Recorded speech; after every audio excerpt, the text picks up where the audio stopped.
This guy has a unique ability that lets him see numbers floating above people's heads. But what are these numbers? It's exactly how many people this person has killed or will kill in the future. Our MC is marked by something that goes way beyond what we see on his face, and to get revenge for his past, he decided to kill everyone who's destined to become a killer. And he only has one rule. If a person's only gonna kill one person in their life, it's not worth it. He'd just be trading one life for another. It'd be a waste of time. But what if that person's gonna kill 2 or 200 people? He goes after those monsters. But wait, how many people has he killed by now? Isn't he the monster now? Our main character is known as Number, the most wanted serial killer in Korea. The police are putting everything into finding this monster who, secretly, does all of this for a good reason. Or maybe, good reasons just aren't enough. The story starts when the news was warning about the killer's latest victim, who was still on the run even after more than 20 murders. Even though all the victims were from the same city, there was no connection between them. It seemed all victims were chosen at random. As these news reports echoed in her head, a woman looked at the portrait of her recently murdered sister. A few days later, the grieving woman, Say Law, was working in an office. She saw more news about the serial killer's victims. It was leaving her completely exhausted, until a colleague's voice brought her back to reality. Her colleague Yoon was worried and asked if she had a migraine. After work, they went to a restaurant with other co-workers. The girl commented that she was better now and had just been a little distracted earlier. Yoon remained concerned, saying that the last time she wasn't well, she even ended up throwing up. Another colleague thought it best to leave Say alone. It hadn't been long since it happened. With a sad look, Say remembered her deceased sister, drinking with them just a few days ago. In these memories, the woman seemed very lively, which only increased Say's shock when she had to see her sister's body in a morgue. She had to identify her poor sister's body, noticing she looked even paler than usual. Her hand hung from the gurney, and the young woman noticed the number 2 carved into the lifeless hand. That was certainly the work of the Number serial killer,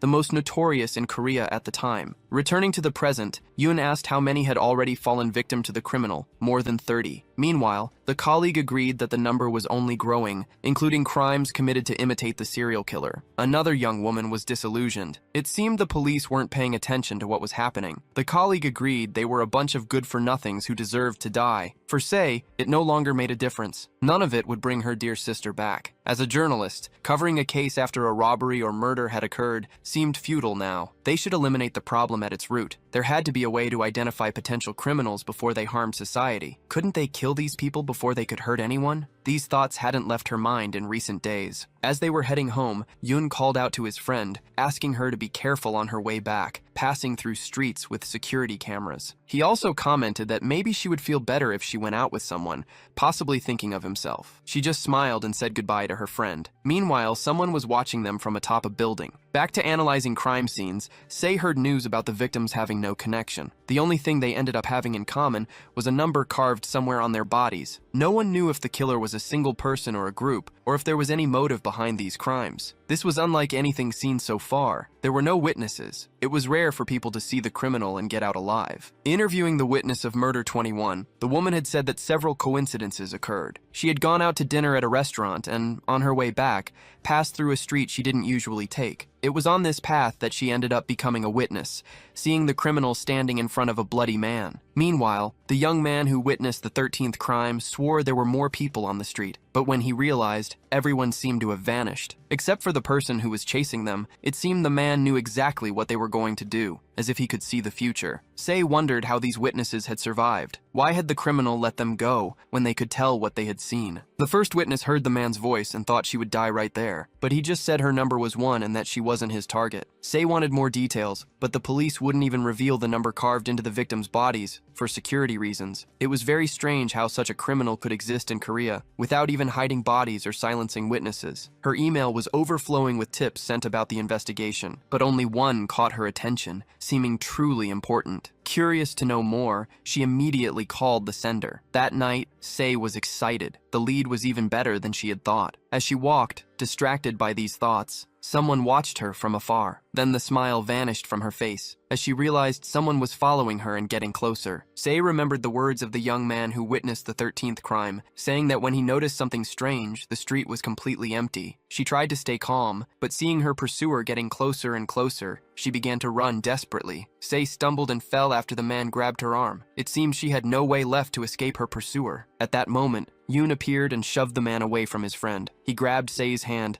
telling her to run as fast as she could. The girl asked what he was doing there, and he reminded her that he worked at a nearby restaurant. and he asked who the guy chasing her was, if by any chance it was the serial killer, Number. The man continued to chase them as they tried to head for a more crowded place, attempting to shake him off. Yoon decided to go through an alley as a shortcut to the main street. As soon as they entered the alley, Sei seemed even more desperate. It was a dead end. When she turned to tell Yoon, he was coming towards her with an iron bar. Still on the ground, she noticed the other man approaching. He complained that Yoon had run too fast, but the blonde man didn't care. After all, he had managed to lure the girl to that isolated spot. There were no security cameras, making it the perfect place for what he intended to do. Sei, still on the ground, asked why Yoon was doing this. The man who had been chasing her said that she and her sister had almost ruined them. The young woman didn't understand. To her sister had been murdered by the serial killer. In reality, they were the culprits, and had merely carved a number into her hand to pretend that Number had done it all. The two argued about what they would do with Sei, and Yoon made it clear that he would deliver the final blow. Just as his accomplice got closer, they realized they were no longer alone in the alley. The man told the newcomer to get lost and leave them alone, but the real serial killer continued to stare at them. It was as if a blue flame emanated from one of his eyes. He could see numbers floating just above their bodies. Then the man declared that they were destined criminals. A few hours earlier, Sei had met with a woman who claimed to be very grateful to Number. She was the witness to the 37th murder and said that the serial killer had saved both her and her entire family. The victim, in this case, according to the journalist's research,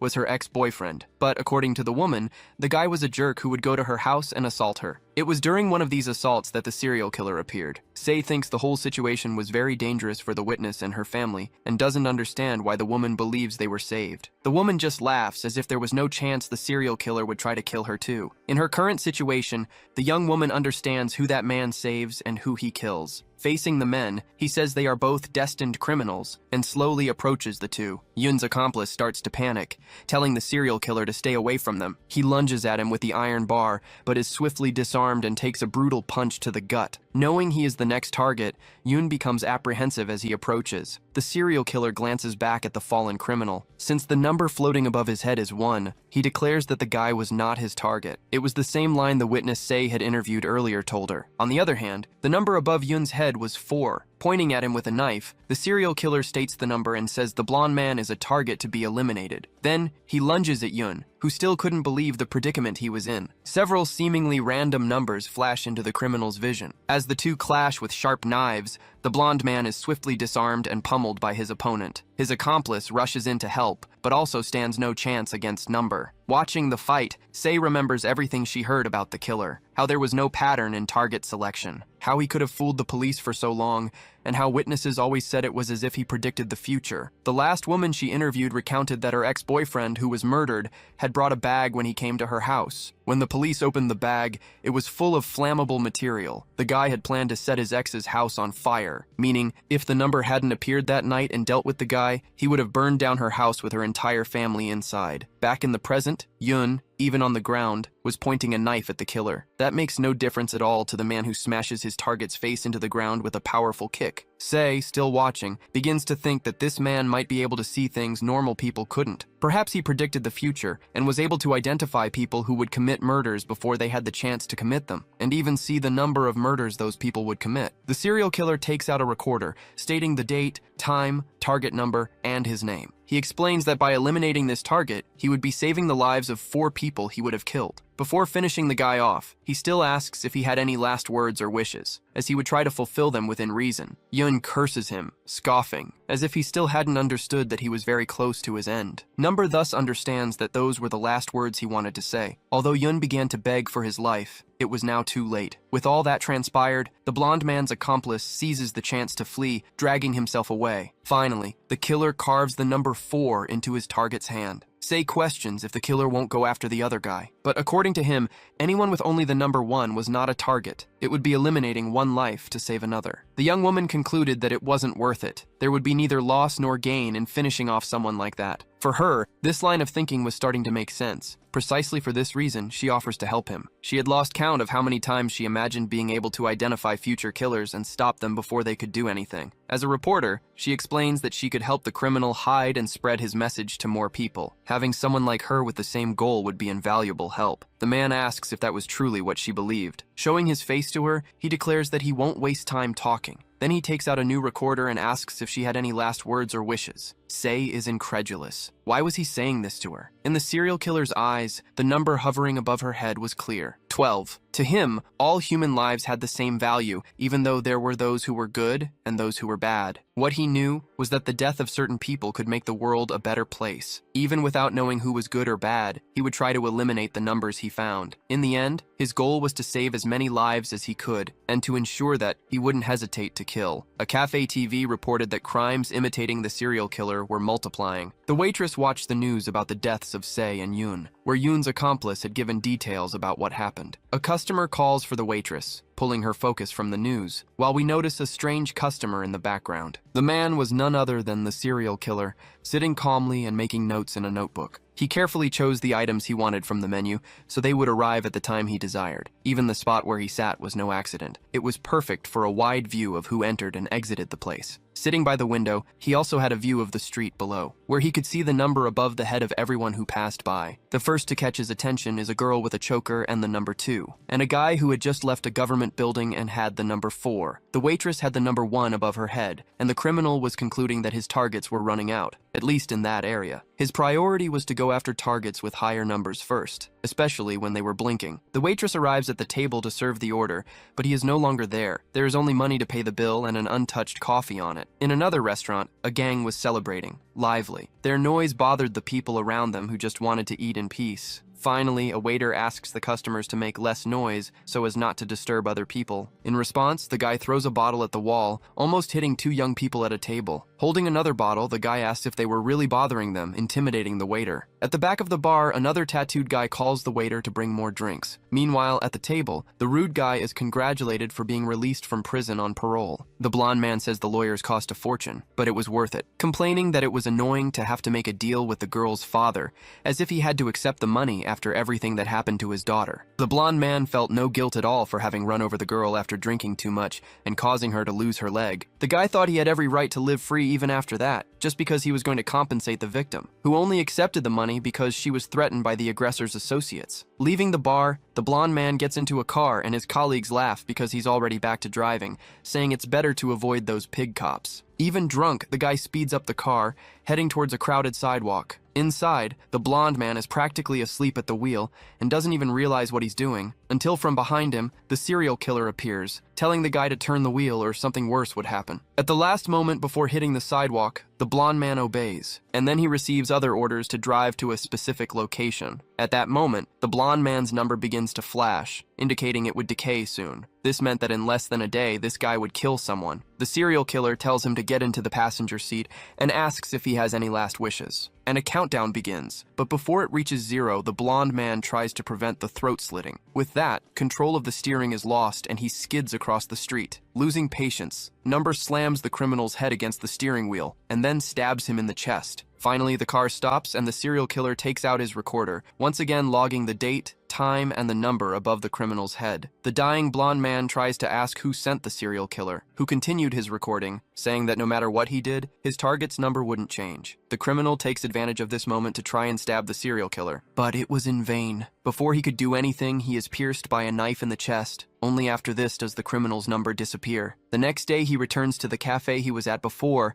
and the waitress from the previous day is right in front of him. On the stairs, he thought he had to make a decision while the girl climbed, carrying several heavy boxes. The killer remembers the number that was above her head the day before. Then she stumbles and begins to fall down the stairs. At that instant, he can see that her number had changed. Before she could tumble down the stairs, Number manages to grab the girl by the hand. Shaken by the near accident, she thanks him and asks if he is okay. An older employee appears, telling the girl to be more careful and asking if the young man is all right. But his mind was too preoccupied, trying to understand what had happened to the girl's number a moment ago. She seemed like just an ordinary girl, and he was sure he had seen the number 1 above her head the day before. So why had the number gone up? He had confirmed countless times that it was immutable. From the bottom of the stairs, the girl apologized once more, and Number realized her name was Ji-hyun Mo. A little later, the older employee tried to put eye drops in Ji-hyun's eyes. The girl, who had been having headaches earlier, comments that her right eye has been hurting for the past few days. Her colleague thinks it might be due to the dry weather or because she's been sleeping too late lately. Concerned about the girl's eyes, she gives Ji-hyun some eye drops to use until she can see a doctor. The two watch more news on TV about crimes copying the famous number. Upon hearing about an old serial killer,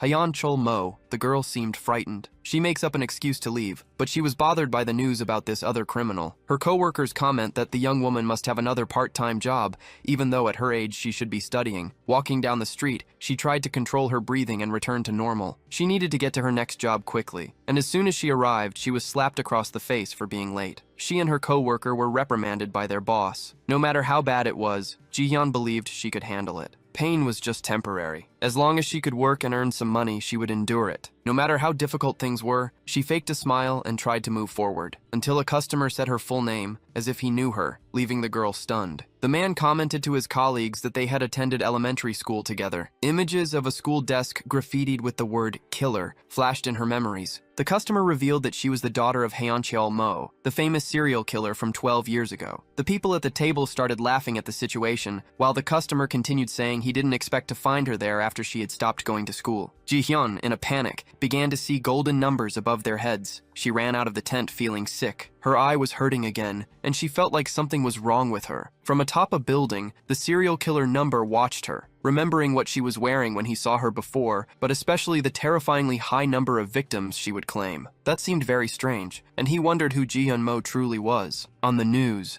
Hyeon Chol Mo appeared surrounded by reporters asking why he had done everything he did. The police asked the reporters to let them pass, but they wanted more details about everything that had happened. In the living room at home, Jihyun watched these news reports with her mother. Not understanding what had happened, she asked her crying mother why her father was on TV. She was only 8 years old, and her mother was desperately on the phone, asking to receive money they were owed. At 9 years old, she entered a state of denial, horrified by the reality she was living. When she turned 14, other students graffitied her desk and cursed at her, saying she had a killer's blood in her veins. Parents of other students complained to the school principal that she would also become someone terrible in the future. During that same period, Jihyun tried to talk to a friend, but the girl came furiously toward her. Without understanding anything, she was slapped across the face by someone she could trust. In the principal's office, a teacher explained that the girl had lost her brother 6 years ago, meaning it could have been the work of the serial killer. The man thought that because they were close, Jihyun would know about this incident, but she was too young when all of this happened. There was no way she could have known everything. Her father had disappeared when she was 6, and she only saw him again when he was arrested and appeared on TV. The teacher asked her to be more careful with what she said, to put herself in the shoes of the suffering victims, without considering that things weren't easy for her either. Jihyun began to laugh in disbelief at the situation, questioning if she was the one in the wrong, if it was her fault for befriending a victim's sister, or for having a serial killer father. The man, however, continued saying that she couldn't expect these suffering people to understand her situation. He even started to say that she couldn't be defensive every time she met a victim's family member, but quickly realized what he said was a mistake and apologized. The girl trembled with rage, and the only thing that came to her mind was her father's name, as if it were a curse she couldn't shake off. Back in the present, she was sitting in a park surrounded by people strolling. Jihyun didn't just see people normally, she also saw golden numbers above each of their heads. This made her eye hurt, and she didn't quite understand what was happening. She had learned that if she narrowed her vision, the numbers would appear,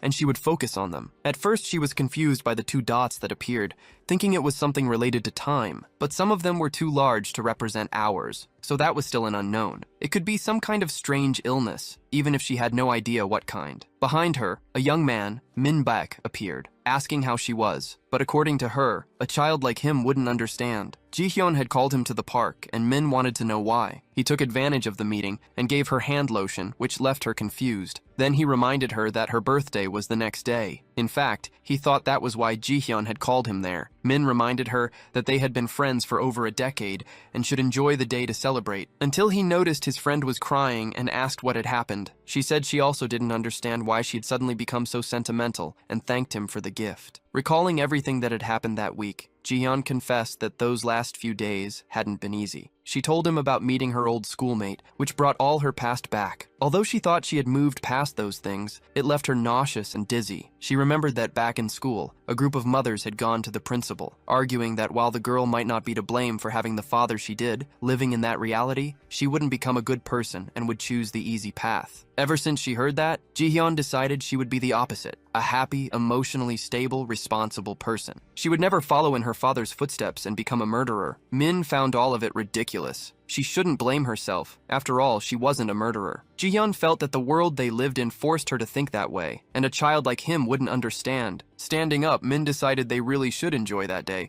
so she could prove she had what it took to grow up healthy and happy. She smiled, watching her friend decide whether they should play a board game or an online game. In the end, they decided to enjoy a game at a cafe. They went to karaoke, had ice cream, and shared good laughs that night. That was until Jihyun saw the number above Min's head decrease. He immediately noticed she had become strange, but she said it was nothing. Everything was fine. Even so, he felt something was off, besides having the sensation that someone was watching them. Indeed, behind them were men with cameras following them. It seems there's a group spying on them with cameras and tracking them as they move. Mo Haeon-cheol's daughter appears on TV some years later. The gossip reporter claims she is living happily. The video sent to them ended, revealing she went to a street full of clubs and bars. After the video ended, they didn't know if the duo went anywhere else, and even so, they were teenagers getting into trouble. And the gossip reporter said another funny fact was that the video was filmed on November 17th. That is, 2 days prior was the memorial for her father's 13 victims. And now she is the same age as the little girl who passed away. The man said the world is very unfair because while some don't have their daughters, others have fun and live on after that. Trying to justify himself, he said she isn't wrong for trying to date someone and live, even as the daughter of a serial killer. He just finds it a funny situation and says the lesson of the day is that God doesn't exist. This reporter's YouTube video already has 1 million views, and many people agree with him. And some people are disgusted because she will follow her father's lineage by having children and getting married. Other jerks also say they were classmates of some victims,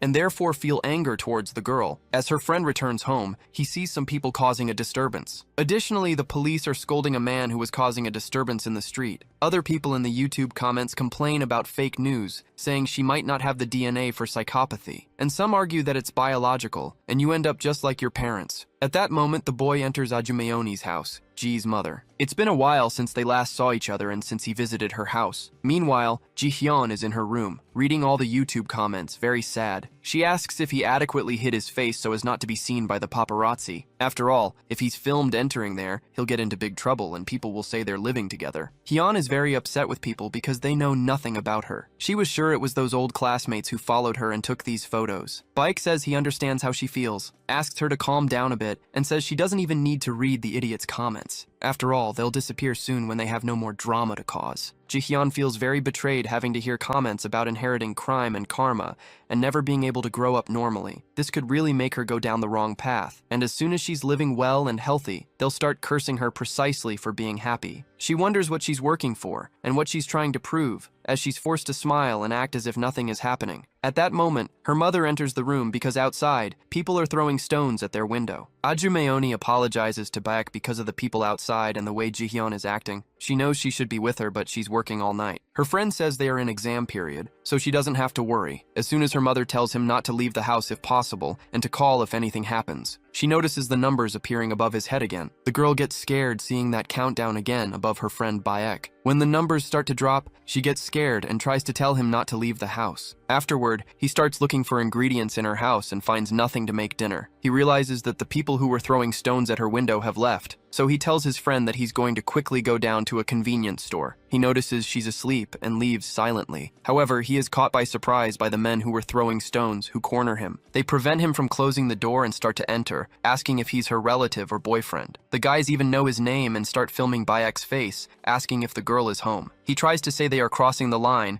and that he will call the police for filming and bothering them, but it's no use. The guys force the door open and start entering the apartment. An extremely strong man slams his hand on the door, preventing Baek from closing it. The deranged man says that many years ago, his daughter was also about 18 years old. She was a cute little girl and was taken to heaven because of Jihyun's father. Baek puts the pieces together, understanding that this man wants revenge and is completely unhinged. Entering the house, he starts asking where the girl is and where her room is. With twisted ideas in his head, he even seems happy to know that the serial killer had a daughter. He says he suffered a lot because of this, but now it's finally his turn for revenge, and he pulls out a hammer. His friend places a hand on the madman's shoulder and tells him to stop. But the guy isn't in a good mood today and immediately strikes back. Someone from the group says he'll get into trouble for using violence. At that moment, the girl wakes up and sees the commotion in her room. where the guy seeking revenge told him not to get in his way, and Beck lies like a corpse on the floor, saying he will make her pay for what he suffered in equal measure. The girl notices her friend's countdown reaching 1 minute. Finally, she is seeing things clearly. Every hour, every minute, and every second remaining for her friend. His life ticking away like a clock, with time running out. Finally, she sees that no matter who these people are, they will always treat her as the serial killer's daughter. They just need some revenge, or someone to project their anger onto, always treating her as someone who might become like her father in the future. Without a second thought, the girl says that if that's what they want her to do, she will do it, grabbing a knife, ready to put the guy in his grave. But at that moment, the numbers criminal appears and stops her. Everyone stares at this madman inside the house in shock, and he asks Mo Ji-hyun if those are her last words. Without even waiting for the girl to answer, he slashes her with the knife, claiming she was going to be just like her father. All of this appears on the internet because the guys started a live stream. Everyone is in shock, seeing the guy with the hammer seeking revenge, and screaming that it was only fair for him to make the girl pay for the pain he felt. With a lot of people watching, the live stream showed everything, right up until she pulled out the knife. But the numbers criminal is smart and smashed the cell phones to leave no trace. He held the girl's arm, preventing her from doing what she intended. He wondered what led Mo Ji-hyun to almost become a criminal, whether she inherited her father's traits, or if it was the expectation that she would inherit them. Not caring much, the numbers madman took her to meet her father on another plane. Besides, it's none of his concern. He merely fulfills his mission. After he finishes the task, the guys stare at him in fear. They start talking about fleeing as fast as they can,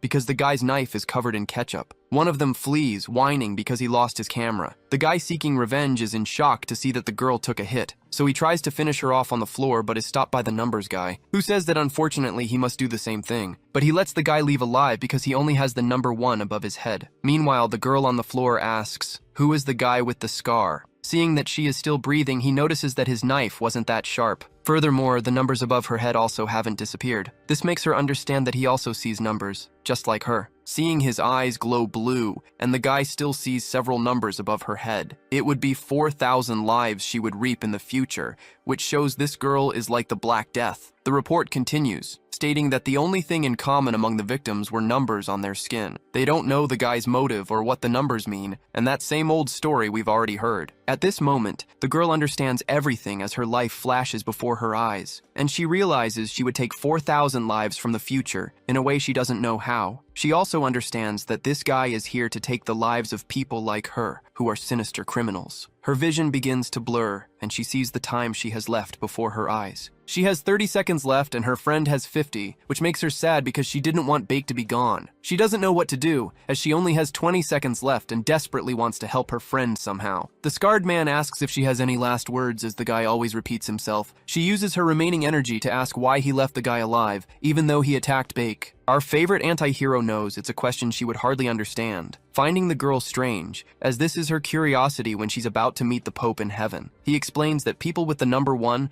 are not targets to be eliminated under his strange rule. After all, a person's outcome doesn't change because of that. After this explanation, which he has given thousands of times, the girl understands and closes her eyes. At that moment, as he tightened his grip on the knife, G began to weaken, losing consciousness. Something strange happened then that utterly terrified the masked man. That number, which was at 4,000, began to fluctuate and decrease significantly, until it reached the number 1, by which point the girl was almost gone. This makes our anti-hero remember a conversation with a woman, saying that he was the only one who could fulfill his mission, and that he would do it no matter what, unless he could prove that the numbers couldn't go down. Otherwise, he wouldn't complete his task. But at that moment, the guy seeking revenge appeared behind him with a hammer. But our anti-hero is very powerful and manages to defend against Thor's hammer blow. The guy starts shouting that he will be the only one to take the girl's life. And at that moment, the number above her head rises to 2. He says his only reason for living is this, and he's ready to eliminate the masked man too. This leaves the masked man in shock as his number increased out of nowhere. Seeing this situation, he finds a way to wrench the hammer from the guy's hand and throws him to the ground. He starts to remember a previous case where the numbers also increased. He decides to leave that for later and will act according to the changes. At that moment, the guy gets up again, trying to finish off the already unconscious girl on the ground. So he does what he does best and sends the guy to meet his maker in style. After this, the police start heading to the location, with 2 bodies on the ground and the other guy almost joining them. The masked man finds it interesting that the number went from 4,000 to 1 out of nowhere, wondering who this girl is and why she was the only one to experience this phenomenon. As the police approach,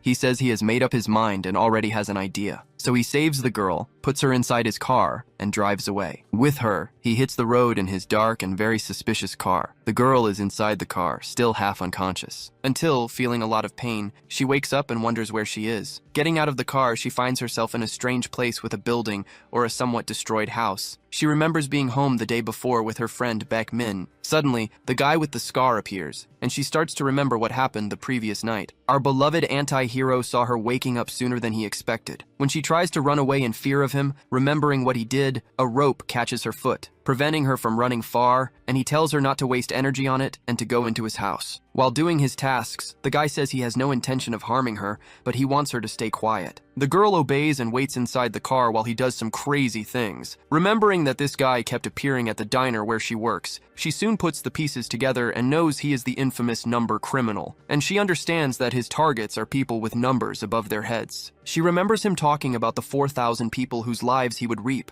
asking him if she had committed that act. But the guy is annoying and keeps correcting her, stating the exact number of people whose lives she was going to take. Then he explains that people with a number 1 above their heads are not targets to be eliminated. For some strange reason, after answering her question, it's as if she knew exactly what to do to avoid being eliminated by him, as if it were something easy to escape and avoid. Furthermore, her friend Baek Min is only alive because of her. Originally, the boy was meant to die because of that guy, and he would have ended up being taken along with her because of it. But in some miraculous way, she altered fate, and her number turned into a 1. That man was supposed to survive and create a new future. But the moment his number increased to 2, he became the anti-hero's next target. So at that moment, she understands that if her friend survived, it's because the masked man fulfilled his task. He confirms that he ended that man's life, and before he intervened, she almost died too. Ji-hyun asks if that man's number decreased a little before he died, just like hers. Our Punisher asks if she is blaming him, considering she tried to end that guy's life. He then explains that once a number is formed, it should not change for anything, and that's what she didn't understand. It doesn't matter if you get some cuts or turn into disassembled Lego or become confined, the number doesn't change for anything, because no matter what happens, the numbers are destined to fulfill their count due to fate. But in some magical way, she managed to decrease that number. In a sinister way, he asks if she understands what her existence means to him. After all, this has never happened before, and he starts driving somewhere. Ji-hyun asks where she is being taken. Our masked man says he doesn't know yet and is just driving aimlessly. The guy said he can't let someone like her walk around freely. Even if she refuses, he says Ji-hyun is free to decide and try her best to escape him and return to her old life, but she will constantly be on the run. Besides having to prove her innocence with everyone pointing fingers at her, she can go ahead and fulfill her destiny, even eliminating someone as everyone expects of her. When he asks what her decision will be, the girl freaks out and tries not to listen to him, putting it in her head that she has to escape no matter what. She asks him to drop her off at her house. She says she'll even stay with him, but she needs a few things and needs to see her mother. Starting to get very scared, she says she needs to get her clothes and other belongings. Ji-hyun thinks this won't work, but he accepts the proposal. So he takes her to her house, and the girl tries to sneak in,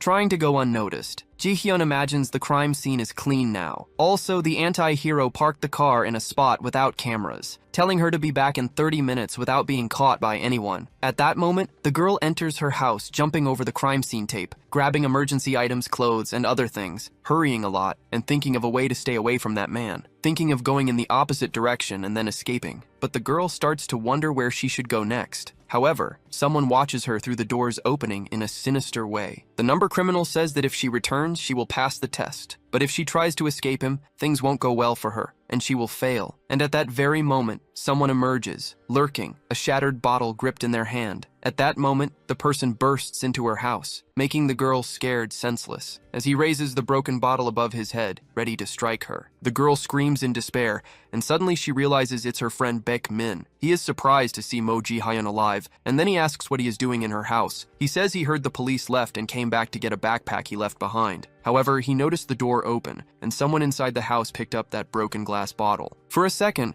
he thought those crazy people had returned and apologizes for scaring her. The girl puts her hand on his face, noticing it's bandaged, saying it's her fault, which leaves the boy a bit embarrassed and red, asking if he's okay or if he's in pain, and Bake says it was just a scratch. Changing the subject, her friend asks where she's been these past few days she was missing, commenting that he's very happy to see her alive after her disappearance. All the media and people are spreading rumors saying she fled the crime scene because she was an accomplice of the number criminal. Also, a detective gave him a card earlier to call if he knew anything and to tell everything he knew about the events. Noticing the girl is sad with a suitcase, Baek Min asks why she has all this luggage. The girl doesn't answer, simply walking towards the door. Baek asks what's happening and where Mo Ji Hyun is going, in total despair. Ji asks what he's trying to do. After all, he saw everything that happened that day and was even stabbed. During his time in the hospital, he watched the video to be sure, seeing that moment when the guy hit him with a hammer and the other told him not to use violence, the man saying she would pay for what he suffered and all that. However, in the scene where the girl was about to attack the man, the live stream ended. He asked the detective what happened next, and the man picked up his yo-yo, saying that the phone was destroyed and the live stream ended at that moment. However, according to netizens, it seems it was the work of the numbers criminal. They don't know if Ji Hyun is alive, and if she is, they don't know her whereabouts, and many things still need to be clarified. Anyway, after the video stopped, the public is pointing fingers at the girl and blaming her. Because he's her friend, the detective asks him to convince her. After all,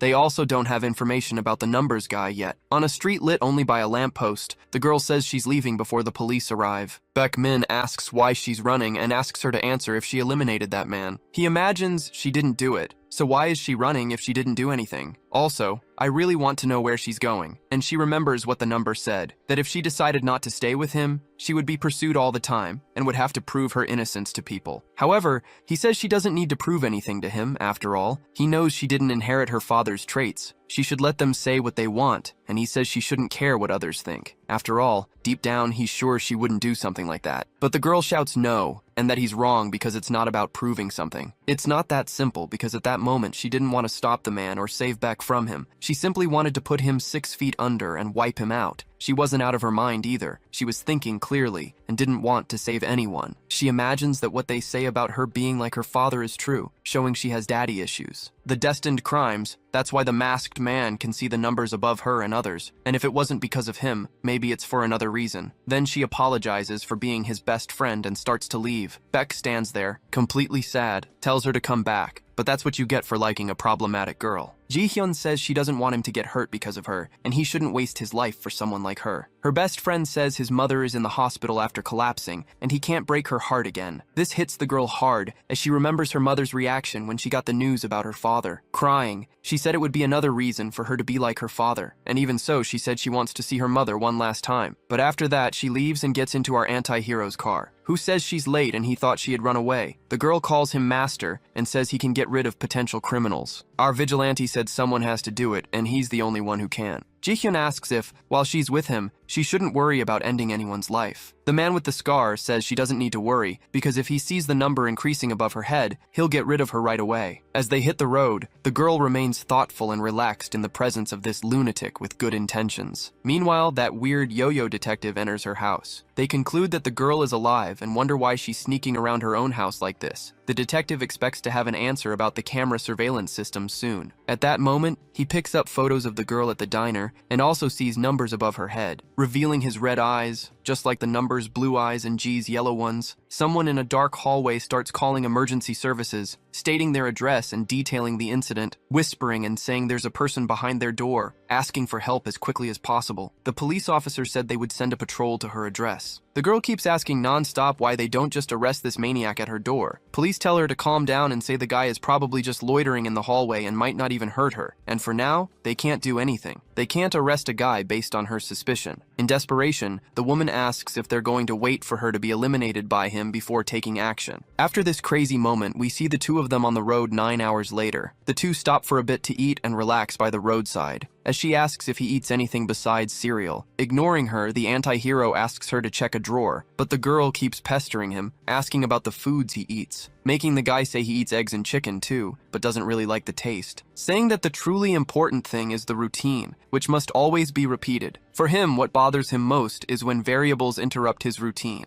Today is November 24th, marking the 4th day since she started her journey with the serial killer, Number. even though she says she's with him and isn't actually doing anything, just accompanying him. As he gets out of the car, Number tells her not to loiter on the street because the police know her face. He says that if he doesn't return in an hour, she can go her own way. The girl comments that his routine is always the same. He stops in a dark alley, then goes to a somewhat empty place and starts looking for his next target in the crowd. Ji-hyun remembers he used to do this at the restaurant where she worked. She also remembers the good memories with her co-workers, making her wonder if she's following the right path. And furthermore, what path is she even following? At night, the guy appears, startling the girl, changing his clothes, which are stained with tomato sauce, making the girl a bit disgusted. Number says he put 2 people to sleep. Both were going to have a party, one of them with 5 people and the other with 3. He had to put them in their coffins today, even though he didn't want to use force. Suddenly, the girl starts to feel a headache, and a yellow beam appears like a vision to her. Above the anti-hero's head, a time appears. Then she understands what these yellow numbers mean. They are the remaining time of a person's life. Kinder asks her about what she's seeing in her vision. Mo Ji-hyun tries to play dumb and pretends she doesn't know what he's talking about. In fact, she has no reason to hide anything from him, but she got scared. Deep down, she thinks telling him won't bring many good things. Meanwhile, the guy gets lost in thought, remembering the past, where he used to complain about something strange happening with his eyes during childhood, realizing that the same thing is happening to the girl, just as he thought. A day passes, and he parks the car again in a secluded alley, saying he has some things to buy and will be back in an hour or 2. At this moment, the girl's eye activates and she starts seeing people's remaining lifespans. There are 2 numbers, and the number on the right decreases at a different rate each time. The units are different, so 1 and 5 before someone dies means 1 minute and 5 seconds. The 3 and 31 that appeared earlier on Baekmin was 3 hours and 31 minutes. If extended a bit further, that 3 and 2 from before represented 3 days and 2 hours. Extending even further, these numbers could possibly be months and even years. In this case, she tries to decipher the numbers above the heads of the family in front of her, noticing that the woman named Uni looks very ill. The girl gets annoyed because she thinks Uni isn't eating properly while living alone. Indeed, the woman has a very exhausted look, connecting this with the beginning, which shows she is the girl who was being pursued, where the guy behind her door kept banging and telling her to report him to the police, telling her to do it, and he would come in and finish her off. He kept telling her to see what would happen if she messed with him. The guy started threatening her entire family with a truly Joker-esque mindset. Then she sees that this entire family has 8 and 31 above their heads, as if the guy who threatened her during the night would get what he wanted. And indeed, in the middle of the crowd, there is this hooded man walking to fulfill his promise. But it won't be that simple, as our anti-hero notices him, noticing the number 3 above his head and saying he finally found him. Noticing the family's number is the same, the girl gets scared. She tries to understand what is happening, and noticing the speed at which the numbers on the right are decreasing, they are not seconds. This will happen in 8 hours and 30 minutes. The little girl keeps telling her mom to go to the mall, while Ji-hyun wonders what to do. Even if she follows them, she won't have much to do to help. But impulsively, she gets out of the car and starts going after the family. From the top of the building, the serial killer notices Mo Ji-hyun running and perhaps fleeing. But then he realizes she is chasing someone. Connecting the dots, he realizes she is running after the family being pursued by the other guy. Meanwhile, he continues to watch the man with the number 3 above his head and finally finds him. At this moment, the family goes to the mall to shop. Uni, the mother, starts receiving several messages and blocks them all. The man says she should report the stalker who keeps calling her to the police. She realizes the maniac put her number in public places for people to message her. He started making reservations and even putting her name in funeral homes, forcing her to block all of it. The old man needs to understand what this lunatic wants with her. However, the woman does not know what to do, which is why she is sitting there doing nothing. Nevertheless, she will stay there until she can move, but she wants to prevent the little girl from knowing about it. Mo Ji-hyun understands that she is being pursued by a stalker, which means her entire family will be targeted by this crazy person as well. Ji-hyun does not think this is fair, because the child is still very young. At this moment, the serial killer appears like a ninja, saying there are 3 targets, including a child. The girl is startled by his sudden appearance, and the anti-hero asks what numbers she is seeing above their heads. There is no reason to hide it, as she also sees numbers, which is why she blindly followed the family there. The girl asks how he knows this, and the man with the number explains it was the pain she felt in her eye earlier. Besides, she kept staring at the top of his head sometimes. He said it was strange from the beginning, because even with the concept of doors to the afterlife, Ji-hyun accepted the absurdity of the numbers too easily. She wonders if she should tell him the whole truth, as at this point there is no longer any reason to hide it. Meanwhile, the mother talks with her daughter Minseo. After that, they decide to go their way and leave the mall. Moji thinks about asking, but realizes it will draw attention and stops. Then she starts telling the truth to the serial killer with the number, who finds it interesting that she can see the remaining time for people. Even though she is not entirely sure, she thinks this family will be gone in 8 hours and 31 minutes. And at that point, this entire family will be on the other side by around 10 p.m. She also overheard a conversation about a stalker who keeps bothering the woman. It could be the stalker's doing, and the man with the number thinks it is definitely him. When the girl asks how he is so sure, the anti-hero says the guy is watching them from above. Besides having the number 3 on his head, which should not be a coincidence, as it is the exact number of people in the family. When the girl thinks about running after them, the serial killer holds her back from doing it. The girl thinks she should go there and tell the whole family. She thinks she needs to tell them about the stalker being on the upper floor of the mall so they can report him to the police. Even after all the warnings, the man with the number gets angry because the girl still does not understand him. But at that moment, someone bumps into Ani and knocks her shopping bags to the floor. The family's mother thanks the people who help her, but suddenly she sees something that makes her freak out and scream. Her family tries to understand what's wrong with her while she's hysterical, until she starts pointing at the stalker watching from upstairs, crying and wondering what he's doing in the same mall as her. The number guy says she got what she wanted because the family already noticed he was there. At that moment, Moji realizes the numbers above their heads have changed, turning to 7 hours and 4 minutes, and she remembers the number said, "Numbers can never be changed." No matter what they do, their fate of being eliminated by the man in 7 hours doesn't change, unless the number serial killer interferes and wipes out the lunatic. The guy says her ability to see when someone is going to kick the bucket is very advantageous. After all, if the clock stops, it means these people's lifespan doesn't change. So there's no reason to rush so much since they know he only has 7 hours. Meanwhile, he will be prepared as always and asks Mo Ji-hyun to continue following the 3, always trying to be as discreet as possible, or the stalker will notice and become cautious. Next, she asks how they will stay in contact if he removed her phone's chip. The serial killer says he placed a tracker on her phone earlier and will know her location. The girl is shocked and asks if he's serious, saying it was very bizarre. He always warned her that she was free to run, but never said he would let her go completely. And yet, she continues to stay by his side of her own free will, saying he never forced her to help with this at any point. Ji-hyun then realizes she ended up helping the number serial killer commit his crimes. He says if she doesn't want to do it, she can tell him, as he prefers to do it alone rather than have her as an obstacle. The girl finds it hard to believe that this will only stop when that stalker is gone. She asks how her number remains unchanged even after everything that has happened. The stalker couldn't do anything if she locked the door and reported him to the police. First of all, the police can only take action after something happens, instead of taking precautions and remedying before the act actually happens. Secondly, he can feel a bit of devotion coming from the stalker, as if he had meticulously planned this whole scheme for a long time. So simply locking the house door wouldn't be enough to stop this madman. Time passes, with only 1 hour and 15 minutes remaining for that family. At that moment, the father complains to the police for leaving so early. They say if the stalker shows his face, then they can take measures and put an electronic ankle monitor on him. But since he hasn't appeared since they saw him at the mall, there's nothing to worry about for now. The police ask them to continue wearing the watch they gave them, and also to try to stay inside the house as much as possible. They say they will do one more round before leaving and will notify them if they find anything. As the police leave, we see someone observing from behind a grate, but it's not the stalker. It's actually Mo Ji-hyun. The girl is relieved that the police have finally left. Seeing that this place is below the construction and is happy it's empty, as she remembers the number guy said if she had doubts, she could see for herself. Since she's on the highest floor, the crime won't happen. That is, if she stays on guard in front of the door, of course. She didn't feel good about having to take someone's life. But just as the anti-hero said, it's necessary for this person to be gone to save 3 other innocents. Even if she can't do it herself, she has to help the number guy somehow. With 39 minutes left until the incident,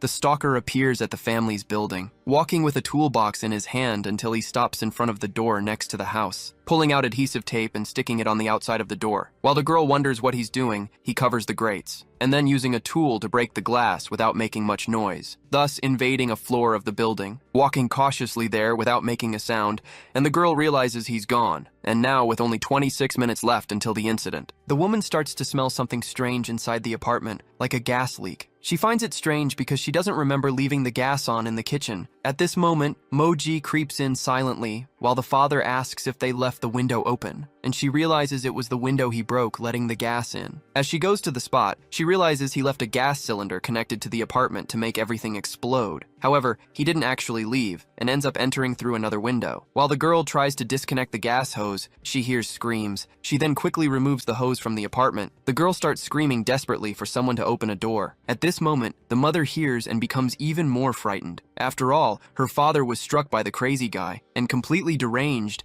the guy starts taking the daughter hostage too, laughing and saying it's been a while since they last saw each other, asking how she dared to run away when he begged for mercy, saying he warned her he would wipe out all of them there, shouting and saying that if she keeps treating him like trash, things will get bad for her. Amidst these family issues and all this madness, something happens that makes everyone stop. The guy was about to hit the woman, and he stops because of a noise coming from above, which comes from Moji, her phone vibrating, and a message from the number serial killer telling her to report to the police. Seeing that it's a message from a phone without a SIM card, she understands who it's from, that this was what the number serial killer was talking about earlier. Taking advantage of the stalker's distraction, the mother throws herself onto him, managing to knock him to the ground and save her daughter's life. The girl runs out to call the police. At this moment, the girl opens the door, and Moji Hyun was behind it and gets hit in the face by the door. Then the stalker viciously pulls the mother by her hair. Ji-hyun watches all of this, somewhat shocked, as the guy pulls out a weapon that's definitely not for cutting chicken. At that moment, the heroine appears, spraying gas in the lunatic's face. Everyone there starts coughing, and he can't do anything either. Seeing that the timer above the woman's head had decreased further, she tells her mother to run. After all, only 12 minutes and 47 seconds remain for them. The stalker wasn't expecting another person at his private party and gets irritated, yelling at the guy and asking why he's going so far. At that moment, the lunatic realizes she must be the one who's been stalking him, asking what he's going to do and if he's going to report him to the police too. At this moment, it becomes clear that he is the ex-boyfriend of the woman in this family, even saying that what's about to happen would make a good news story. That's why he told them to go ahead, because he doesn't care after all. No one will stop what he's about to do. By the time the police arrive, they'll all be dead anyway. The moment he runs towards the daughter, Mo Ji-dayan manages to push him, making her wonder how many more people will suffer at the hands of bad people like him and her father. This way, she manages to help the family's daughter escape while she stays behind. The crazy stalker starts yelling for the girl to come back, but what he isn't expecting is that Batman is right behind him. Or rather, our number anti-hero appears to give him a little scare and then vanishes. Just like Batman,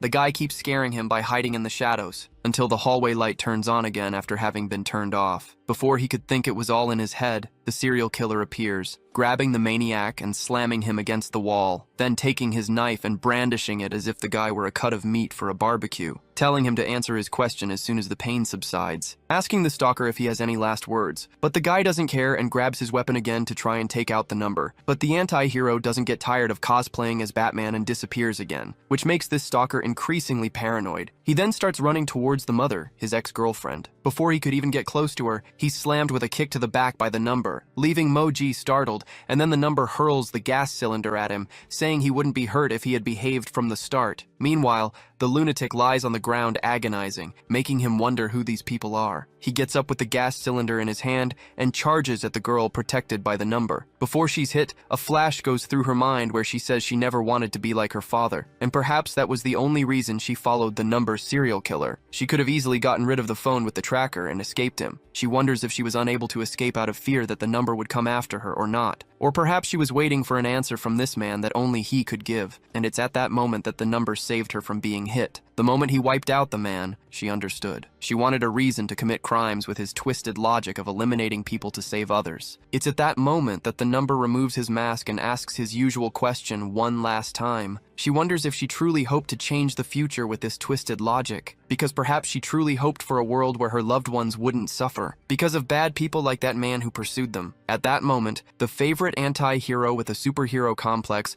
asks if the guy has any last words. The woman tries to recover upstairs, but she's crying a lot. Moji asks if she can stand up and helps her. As soon as she stands up and leans on the girl, she asks who they are. Ji-hyun takes the woman and tells her that once the police arrive, they won't mention seeing her there. even if it's not that simple. Also, don't tell the police what this seems to be. The family woman seems to understand something about these people who saved her. After a while, she returns home and sees her father on the couch, all battered. While her father complains of pain, Ji-hyun watches the scene, somewhat annoyed by it. And the man with the scar says his wounds aren't critical and he'll survive if treated, but of course that can happen because he dealt with the numbers, thus defeating the pursuer who is on the ground, agonizing, almost slipping away. The girl notices he's alive and says that if it weren't for her interruption, he would have completed his plan. He asks if she has any idea who she just messed with. He says she's a terrible kind of girl, and she asks what kind that would be, even though she isn't curious. After all, she doesn't care who he is or what his story is. However, she doesn't care about the opinion of a maniac like him, who even tries to attack a child. All battered on the ground, the guy curses and says she knows nothing about his life. Meanwhile, Mo tells the serial killer that the police should arrive soon and they need to get out. He tells him to go ahead while he listens to the stalker's last words. Even though it's true he doesn't have much time, he thinks he can do it. She asks if he's serious when he keeps asking these bad people for their last words. The mystery man says there would be no reason to ask every time if it weren't serious. Ji-hyun asks why he bothers to listen to the words of bad people like that. Then he tells her to go outside if she doesn't want to listen, and she obeys. She stands on top of the building and sees police cars approaching the building,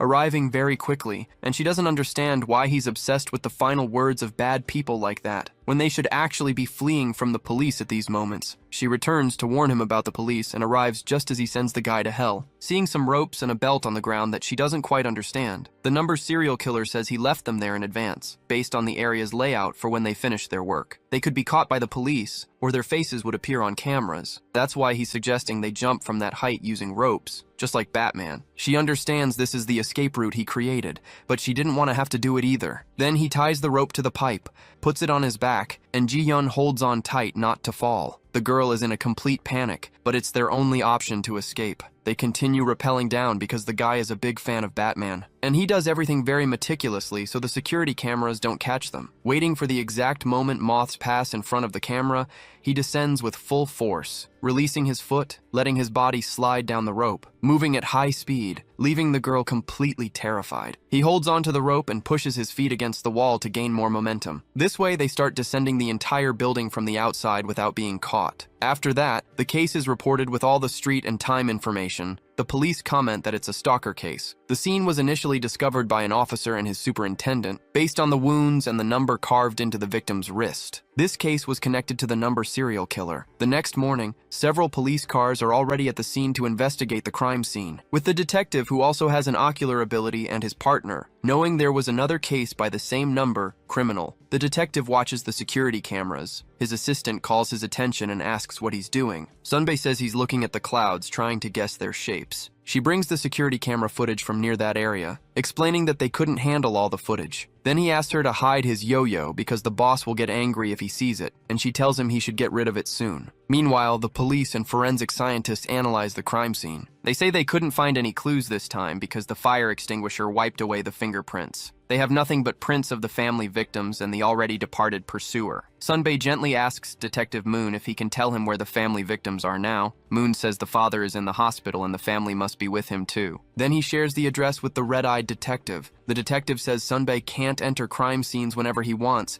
because they are all giving their all. Furthermore, he must take responsibility and not contaminate evidence with dirty shoes. The red-eyed detective says he came at the wrong time and interrupted their hard work. He leaves with his assistant to check the security camera footage. As he leaves, he ironically tells everyone to have a great day at work. The other detectives say they don't need to be so angry at someone who only comes to get in their way, while another detective thinks he's actually a decent guy, annoying his partner. Sunbae's partner says they seem to hate him, and the detective understands why. He just wanted to make friends, but they didn't give him a chance. At that moment, he activates his red-eyed ocular ability and analyzes the video. His partner asks if they should go to the hospital and he says not yet. She asks if he minds if she takes a look and takes the footage from his hand, seeing a hooded man who looks familiar to her, even though she hasn't seen his face yet. She concludes that it's clearly the number criminal entering the building at 10 o'clock at night. The problem is, there was no sign of him leaving the building from the security cameras she provided. Asking if she can guess how they escaped, his assistant suggests it must have been through the roof. However,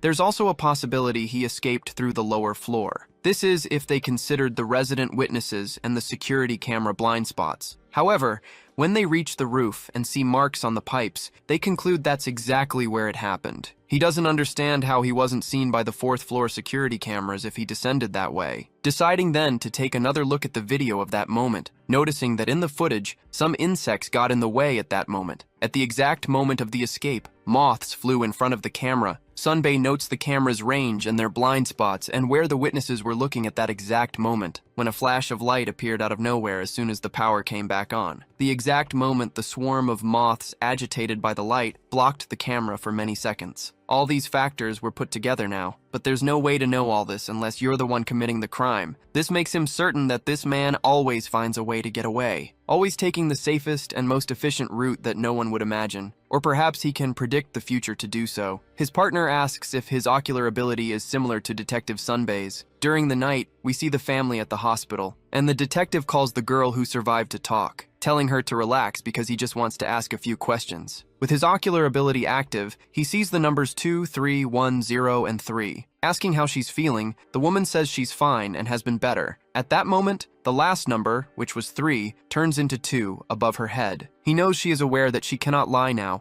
and must answer everything honestly. The girl agrees to this as we see the detective's evidence notebook with a photo. On average, how many lies can a human tell in a day? He thinks it's about 2 or 3 times a day. However, depending on their profession, he says these people can lie up to 200 times a day. Anyway, whether by habit or not, sometimes it's a way to get out of sudden situations, even if it's out of simple malice and toxic wickedness. The reason for the nature of liars varies greatly, and a statistic can have very little meaning. To be able to see through someone's lies, being able to see the future estimate of the number of lies a person will tell. It's at these times that you can peek into someone's essence, the man's physique. He's probably 1.80 meters tall, and if that's the height of the man she saw, the woman answers yes, and the detective assumes she didn't see the man's face. She says she didn't see him after all. It was dark, and she can't remember very well. Seeing that the number didn't go down, he realizes she didn't lie at that moment. Then he asks if, at that time, the man had already subdued the stalker, and asks if she knows what time that happened. The woman imagines it wasn't long after the light went out, so the detective concludes it was about 3 or 5 minutes later,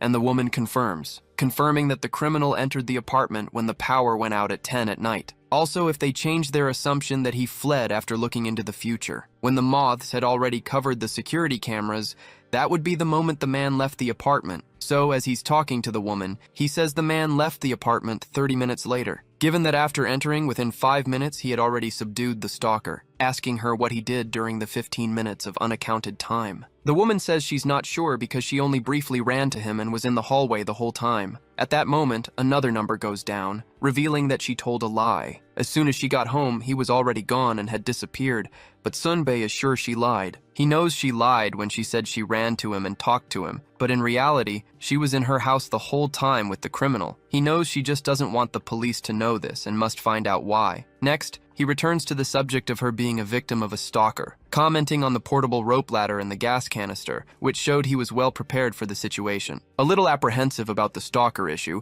the woman asked what it had to do with the case. The detective is just trying to figure out the criteria the number maniac uses to stalk his victims, asking Yoon Seon why she became a victim of this stalker. She can tell him as long as she has a rough idea about it. The girl says she doesn't want to say because it's too stressful. With steady eye contact, he realizes she simply rejected the question, and he can't judge it as a lie. He knows he could try to dig deeper, but he'll face a lot of resistance from her. That's why he decides to ask just one last question: if she knows the girl in the photo who works at a diner. She immediately remembers the woman saying that when the police arrived, she should pretend she hadn't seen her there. However, while talking to the detective, she reveals that she did see the woman before, but it was on the news, and she knows she's the daughter of that psychopath Mo Hyun-cheol.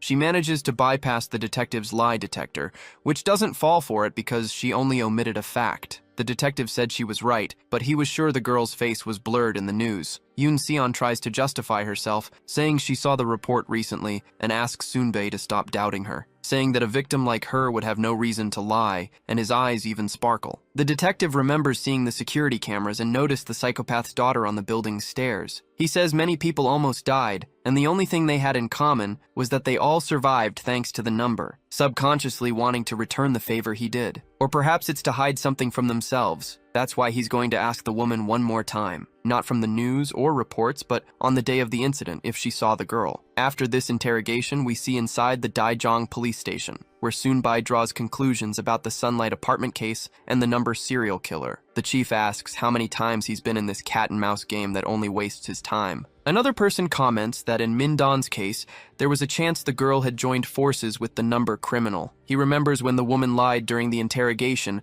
about not having seen the girl with the man, smiling and saying that the man isn't lying. Even without evidence that Mo Ji-deon joined forces with him, he understands why. Even with no fingerprints or DNA found, and no identifications on the security cameras. The detective even deleted the image files from the building's security cameras. Not even the victim from Yoon Se-on's family mentioned anything about Ji being there, even though he said that if she told the police exactly what happened, she wouldn't have problems. Even while continuing to pursue the girl after the Mindong case, he decides to handle this arrest first, and then investigate the number case separately. With his partner in the car leaving the station, she asks if this is the right thing to do. Sunbai doesn't think there's anything wrong with it because he met the woman on his own and got good answers. After all, hiding the girl is a safety net since the number can predict the future. He thinks it's unlikely they'll be able to follow the trail because of the boy. After all, they haven't been able to have an open conversation yet, and he thinks they can't let him be caught by the police officers first. They should take care of some problems first and then follow them. Amidst all this, we see the girl entering the hospital room to see her father, while the younger one asks what the detective said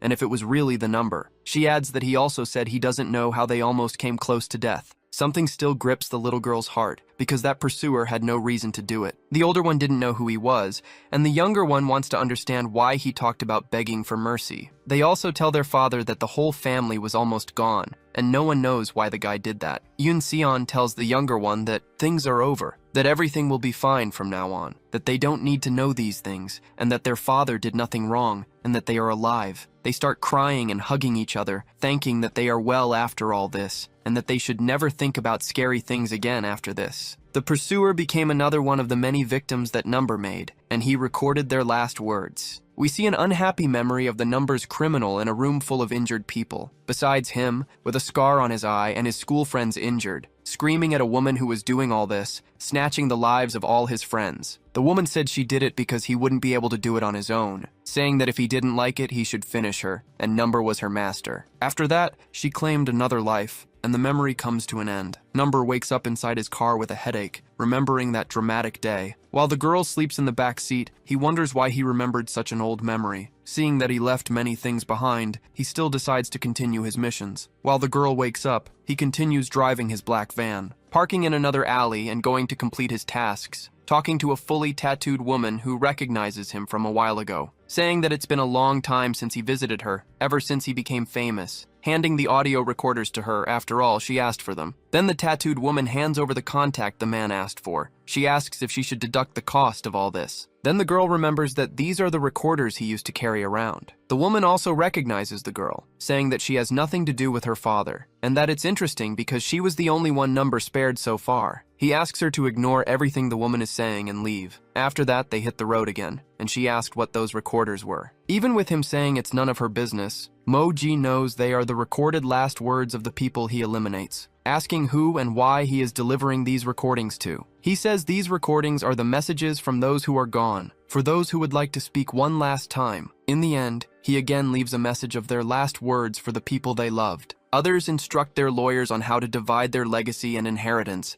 and then there are those who spend their last breath cursing those who failed to end their lives. She asks why these memos exist. He explains that sometimes they are the only evidence left behind. The information from the eliminated, once gathered, connects to the intended recipient of the message, as well as the useful parts of the will, and delivers them to the agent who will deliver the recording without a trace. The girl finds it risky, as these are recordings from a crime scene. However, the man says that anything that could alert the police has been removed, but the girl doesn't understand why he does this. After all, he's trying to eliminate potential future criminals. But then he goes and delivers their last words to someone, asking why, as the same thing happened last time. They were almost caught by the police, all just to pass on the words of a bad person at the end of their life. From her point of view, he's doing nothing but risking his own skin. Even though the girl doesn't understand, he tries to show her something, placing blue flowers on a grave. She asks whose they are, and he says he doesn't know. After all, that man's last wish was to place flowers on his sister's grave. He said the point of it is because he once had a reason, which doesn't matter much now. He simply decided to carry out the final wishes of the people he eliminates. It doesn't matter who they are,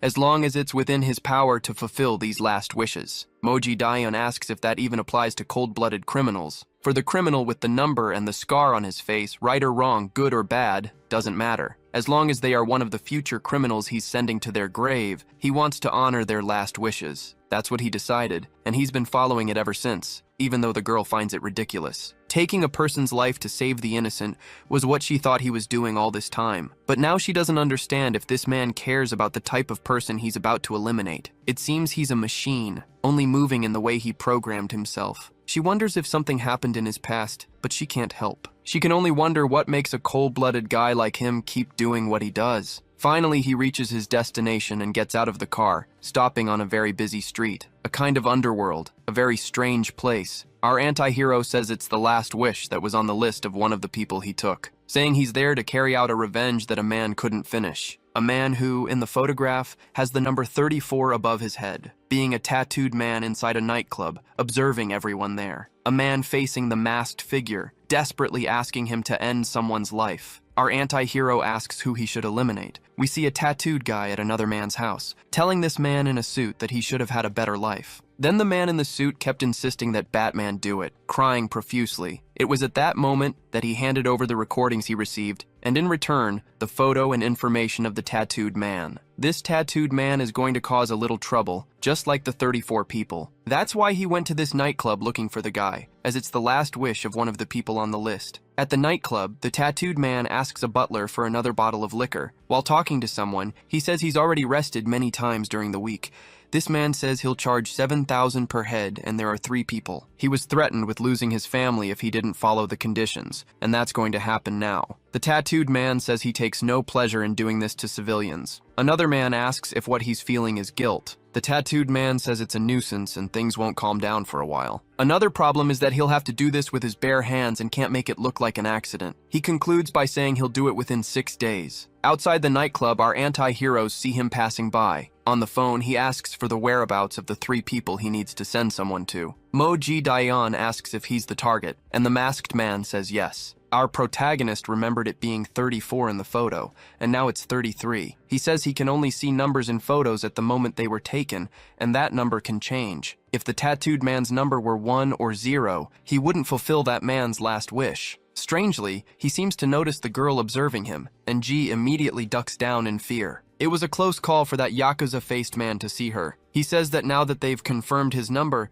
they can go down from there. Then the girl asks if ending this man's life was someone else's last wish, asking if he sought revenge and his fate was then sealed by the number. And wouldn't it have been better to let him go and carry out his own revenge himself? If he had carried out his revenge, 33 people would have been removed from the list of those destined to die. However, he doesn't know if he would have gone after this guy for revenge. He could have done it to someone else. Because they weren't sure, they should have confirmed it before ending another person's life. Just like last time, they can find out who and how crimes will be committed using the numbers. However, the masked man thinks that no longer makes sense at this moment. Leaving a target alone, he begins to recall past memories, where all his childhood friends were taken by a woman who also saw numbers, that this person planning to end a life might be bad regardless, or not. But the woman said it was different because the people she did that to were destined to become criminals. In the past, the boy asked her how she could be so sure if she couldn't even see the numbers. No matter how many people they attack or if they do it, what matters is that they are still people. That's all these children know. However, he keeps asking her how she can be so sure of what she's doing by taking these lives. Asking Ji if she can see the difference between which numbers should be left to die and which should be saved. He's asking if she truly knows how to tell which lives have importance and which are worthless, which of them should be spared, and who is good and who is bad, just by looking at the numbers. Saying that this is impossible to define, he tells the girl she knows nothing. But innocently, she asks if it's really that hard to tell. She thinks it might be obvious how a hitman would never make a positive difference in the world. When she was a child, adults were always smoking on neighborhood streets as she grew up. She didn't know what they were smoking or how bad it was, but the smell was always unpleasant to her. She believes that separating bad people this way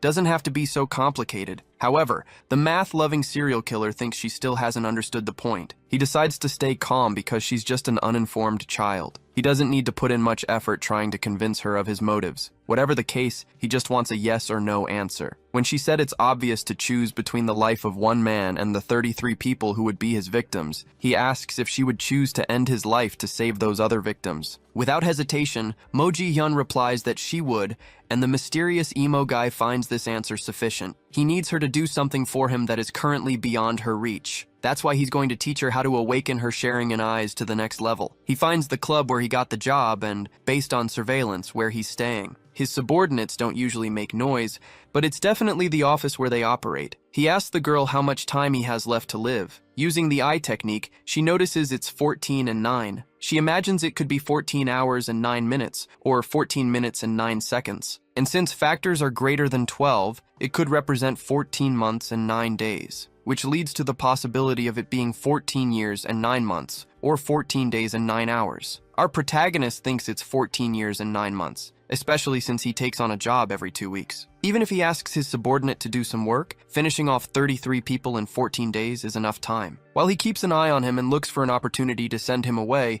he needs her to monitor his subordinates and take photos and videos of their faces. Additionally, he asks her to carefully observe the number above each of these henchmen. The girl is somewhat shocked by his request to have to deal with a bunch of grown men. He had indeed warned her that it was somewhat beyond her limits, which is why he's going to teach the girl how to use her eyes. In an ideal future, he will teach her how to use these numbers perfectly. While they still have time, he pulls out 2 firearms. One of them has an empty barrel, and the other is loaded. Asking the girl to choose between them by pressing one against her head and firing, he asks if she wants the right or left gun. Mo Ji asks if he's joking, completely terrified, because it's impossible he's doing this. He simply says that if she chooses the unloaded gun, nothing will happen. However, if she chooses the loaded gun, her lifespan will reach 0. That's why he's doing this, to check the numbers that will appear to see how much life she still has. This way, she'll know which gun is loaded and which isn't. She should do the same thing she does with people. Look at the remaining lifespan. If she understands the logic, it's quite simple, and she'll just have to use a few more brain cells. Until she remembers that she saw her own remaining lifespan numbers on the day she almost went to a better place. He now asks her to focus on the numbers above her head, telling her to slowly close her eyes and focus on the numbers at the top of her head. She sees 9 and 4, but she gets scared and the numbers vanish. She says they appear as if floating in some kind of glass. Ignoring her strange talk, the number asks her to choose the right or left weapon. The girl chooses the left one, and he points it at her head. Seeing the numbers counting down in seconds, she asks him to stop. She screams that they are going down, and when he checks, the weapon was indeed loaded. Ji asks if he's trying to shoot her or test her skills. He says there's always a risk in everything, but as long as she can see the number, it will be easy to discover the truth. He now tells her to apply this method to every action she takes from now on. This way, she'll be able to turn around traps and dangers she couldn't see before. She'll be able to choose an ideal route to move safely, and taking pictures of their faces without getting caught will be very easy, even for a weak little girl like her. She still hasn't said she'll do it, and like last time, she'll think of a way to save innocent lives. However, she's afraid of doing something wrong and ending up in danger, and thus just being a hindrance to him, making him wish he had done it alone without her. He doesn't believe that and asks why she's worrying so much. Even if she messes up, his numbers won't change. Nothing will stop him from eliminating his targets as usual. So he tells her to stop worrying because his plans aren't fragile enough for a little girl to ruin them. Next, they go to that extremely busy street again, and we see the guy with the scar and tattoos. And behind him is obviously the Dark Knight, the man of numbers. The method the number uses is always to predict the future, and Ji-hyun can also use her ability. He has to avoid any decrease in the numbers. If one of those numbers changes, it means he failed to eliminate one of his planned targets. And by failing to eliminate them, he also fails to save innocent lives. Lives of civilians that could have been protected by him. After all this, the number knows better than anyone that he cannot compromise his beliefs. Not even the slightest chance can make him decrease the numbers, because just a single drop, and the number can inevitably mark a deadline.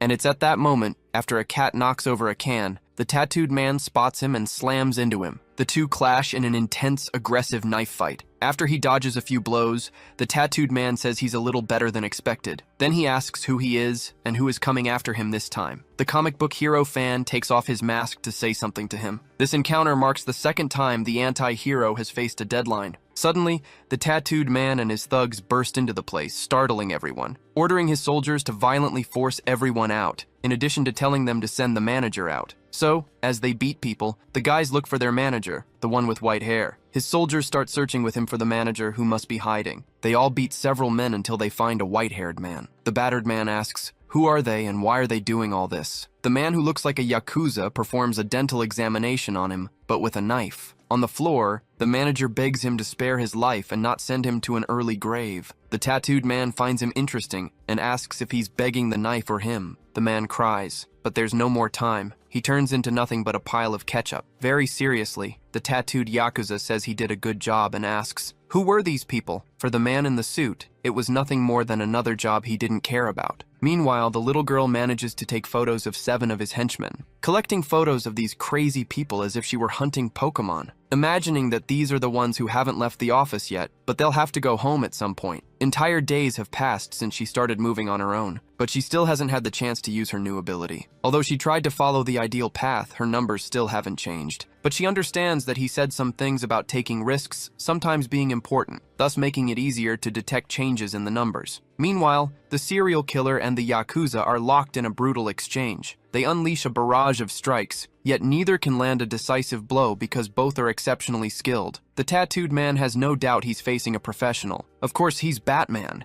He knows he must have engaged in sports, combat, and even mental games like chess or gambling.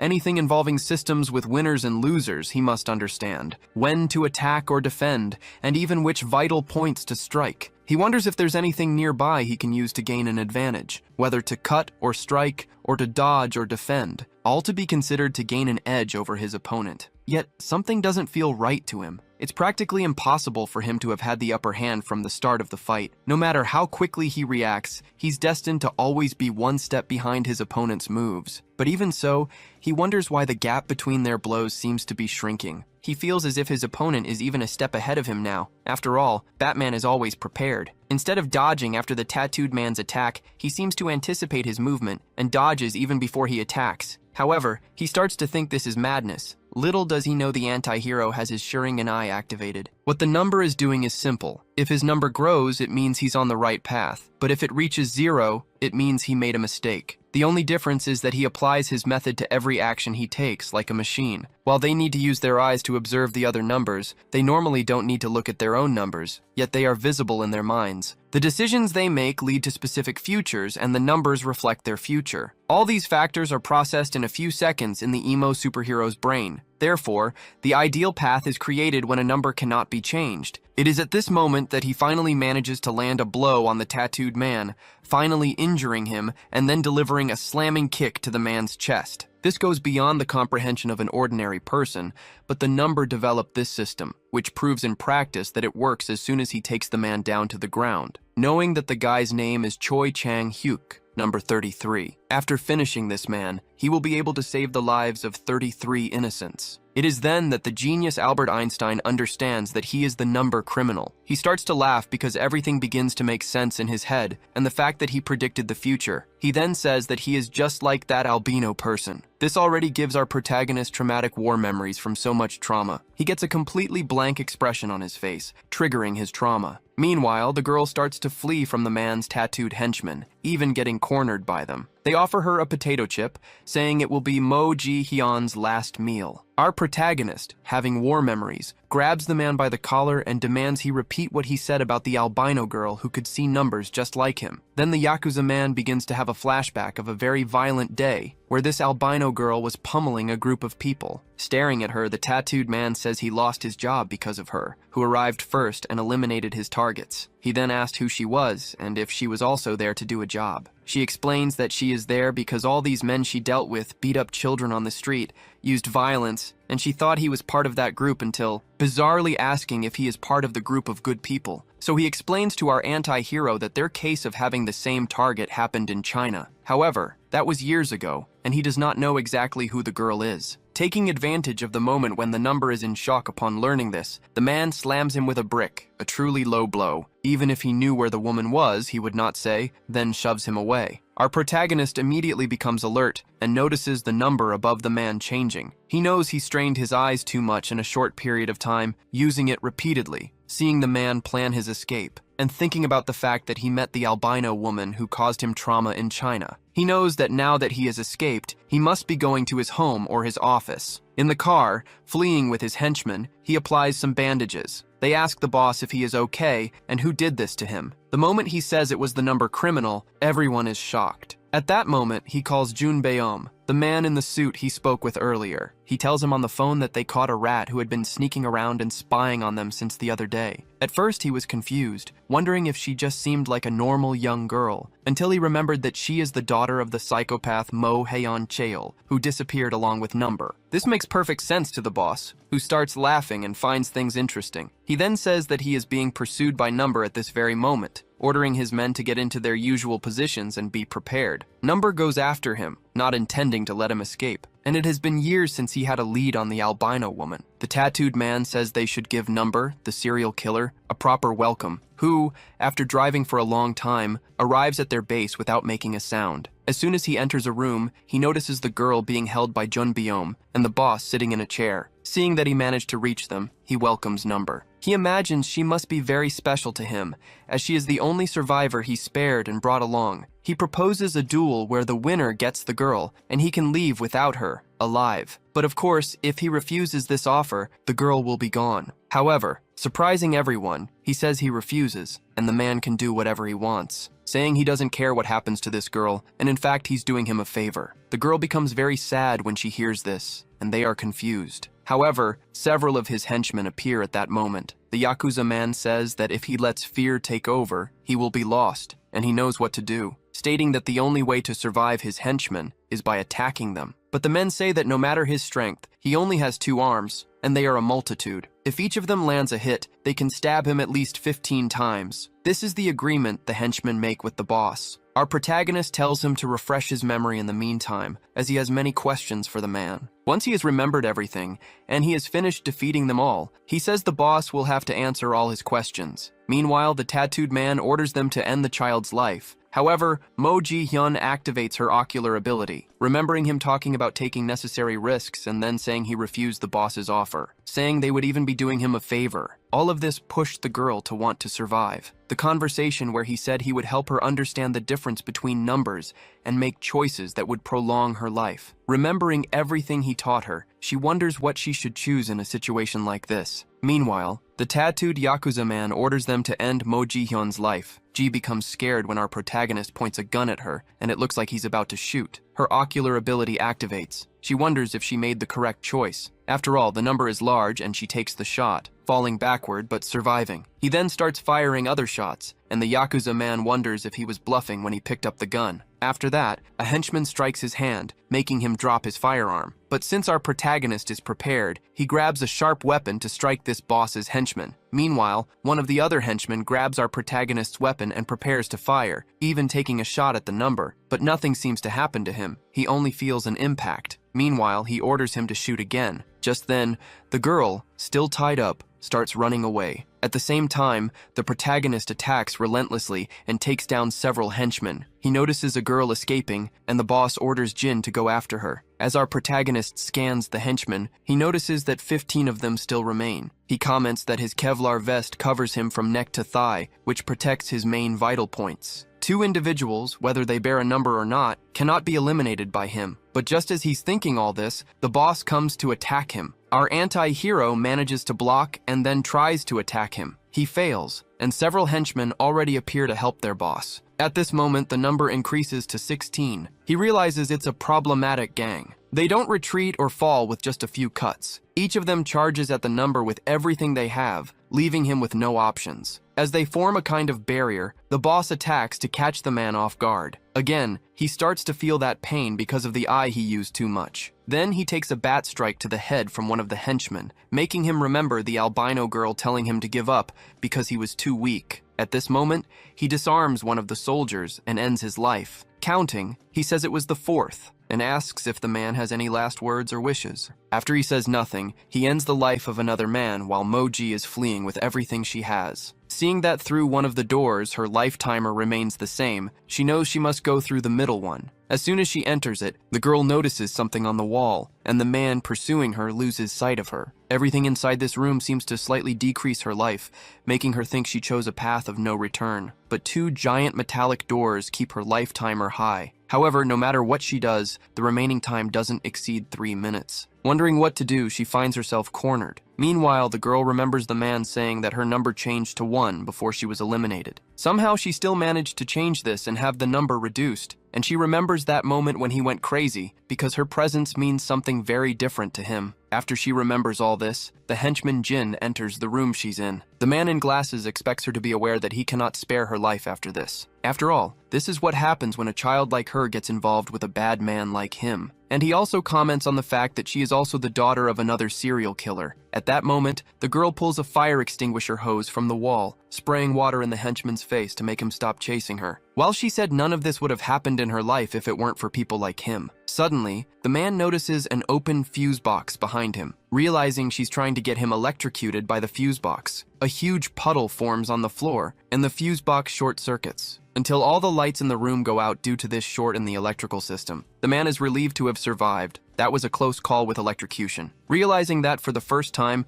the girl's decision wasn't based solely on numbers. Every move she made was carefully calculated. Then the protagonist realizes she can pull this off. The henchman and the boss get scared when the lights suddenly go out. He starts ordering everyone to turn on their phone flashlights. But before they can do anything, the killer takes advantage of being in the shadows, beginning to sweep through the area, dispatching the henchman, even finally finishing off the boss. And this decision allowed the numbers to move freely, as he wished, as if there were no solid, proven logic. However, every time she heard an explanation for one of the questions lingering in her mind, the man had said that the numbers never changed unless the person was about to be eliminated. So she wonders why the numbers keep changing all the time, moment after moment, as if they were alive. How something that should never change keeps changing just because she thinks about what to do next. She remembers the serial killer talking about her having changed the number before being eliminated, which is an absurd question, even though it's simple. After all, it's all she needs to do if she doesn't want to be eliminated, and she doesn't need to question it so much. However, if it's true that she can change numbers that were never meant to change, this is proven the moment our protagonist begins to decimate several henchmen. The moment the lights go out,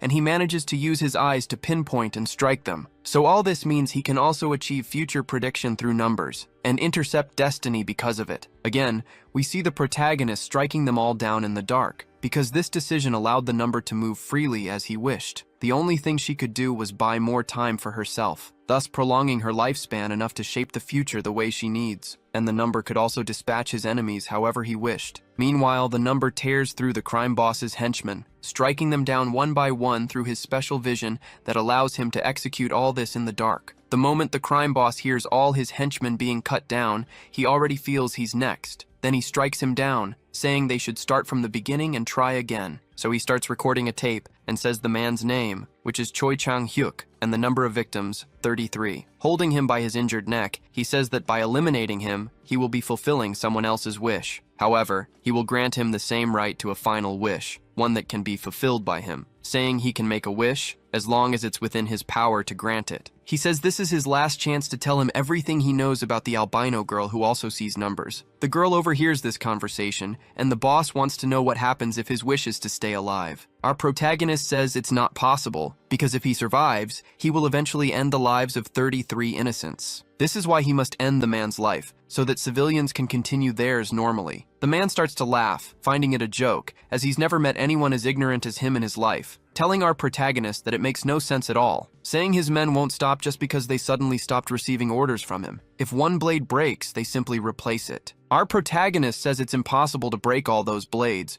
but he can't just sit by and do nothing watching him reap innocent lives. He then asks, filled with hatred, when the incident in China happened, and how he found out the woman could see numbers. The boss says she's in Korea right now. He takes advantage of our protagonist's indignation to try and end his life. However, his knife goes flying as he had already noticed the movement and throws it away. Before he dies, he says it will be a war between the lunatics who see numbers, and he says that if he fought so hard against the boss, he doubts he'll survive the real fight against those people. Soon after, the boss dies and falls silent, leaving a heavy atmosphere in the air. Noticing the girl behind him, he says it's time to leave. Moji asks what they should do with the man in glasses, and the protagonist says his number is 0, saying they can't eliminate him because of that. Then the girl asks if he's okay with all of this. She also says she moved according to the numbers, just as he taught her. She even discovered something new, but before she could tell him, something happens. Our protagonist collapses down the stairs, his brain having reached its limit. In response, he began to sink deep into the corners of his mind, deeper and deeper into his buried memories of his mysterious origin.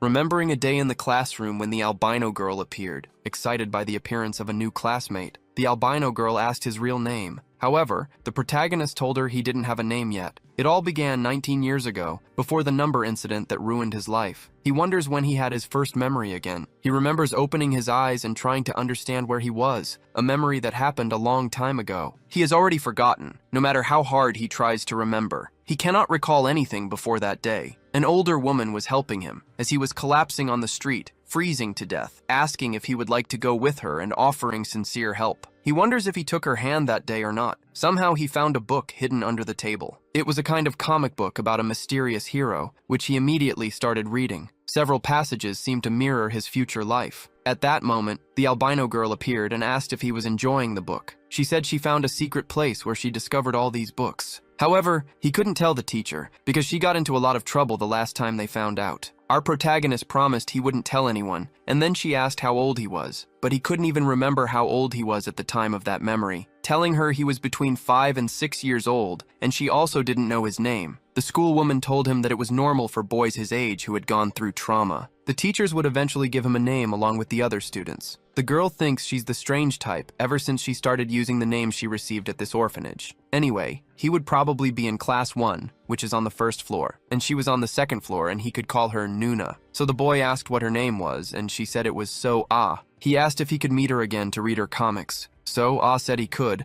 as long as he stopped treating her so formally. Beneath some creeping vegetation and thick bushes, there was a mountain path leading to a very quiet place. There, a small school offered shelter for 27 students and 4 teachers. The children were divided between the first and second floors. That school and dormitory seemed to come straight out of a fairy tale, completely sealed off as if from another world. It was in this place that he spent his childhood. The boys started calling him Da back then. This friend invited him to have lunch with everyone else while he was isolated with his comic book. 16 years before the number incident, showing that time had passed a bit from one memory to another. Our protagonist was reading an English dictionary he had borrowed from the library. Saying it had the same letters as a book he wanted to read, he began to learn English. The boy said he was smart, considering he couldn't read anything when he first arrived. At that moment, a bully bumped into him, knocking his book to the floor. They demanded an apology from him, but the bully said nothing. This friend of the protagonist demanded an apology because he had bumped into the boy while cutting in line. The bully didn't apologize, and the protagonist said it was fine. Then he stared at a girl, asking her to hand over his soup. The girl said she could only serve food in the order of arrival, saying that he had cut the line, she couldn't serve him food like that. The teacher had announced that anyone who tried to cut the line would not be allowed to eat. The protagonist's friend thanked the girl for what she did. After that, he ate a lot at his friend's recommendation, since they would have physical education class. They also told him to be careful not to get hurt afterward. Memories become blurry at times. The school seems somewhat dilapidated. Other times it's normal. He also trained with weapons alongside his friends to become strong, and they were well indoctrinated by the local teachers. Everyone exercised a lot for a long time. The teacher encouraged them to do their best,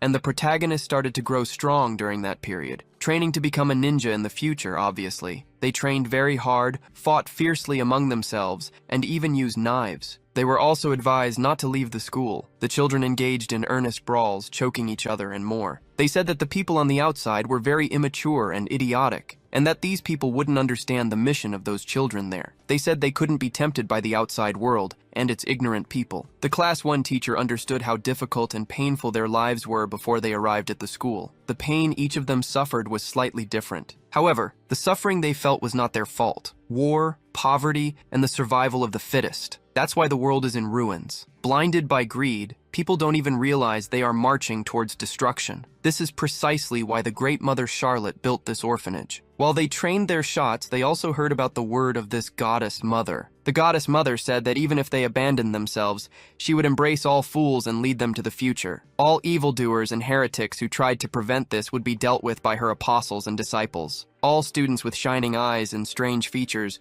were these disciples with incredible potential. Those who would not defeat the villains alongside the goddess mother to change the world, perhaps they could still become children like themselves, with good hearts. For this to happen, they would have to pay attention to what the teachers said and study hard. After all that strange talk, lunchtime arrived, and the school's atmosphere changed, making it seem like a normal school. She asked the class representatives to lead the greetings. One of our protagonist's friends bandaged his own hand after the training, which was so intense, saying it was a type of injury he sustained during training that was inevitable. After the afternoon and the end of the training session, he always had an hour of rest. The lights went out at 10:30, and he remembered that a teacher would stay awake at night, watching over them, locking every window and door so they couldn't leave. Considering the camera security system installed throughout the place, escaping or sneaking through the orphanage at night was practically impossible. Of course, none of these children even tried to go outside at night. During the night, they talked among themselves, wondering if what the teachers said was really true. He doubted it, because the teachers said that even if they doubted, the more they learned, their eyes would open to the truth. And the key was strange, because it wasn't how it appeared in the comics and magazines he read. His friend said he had been acting strange lately because of the girl on the second floor, even though our protagonist denied it, and he kept reading his comic books non-stop about the story of a masked hero who faced a pig crime boss. This concept of hero and villain always stayed in the boy's mind as he read the magazines. He remembered what the teacher said about those who would defeat villains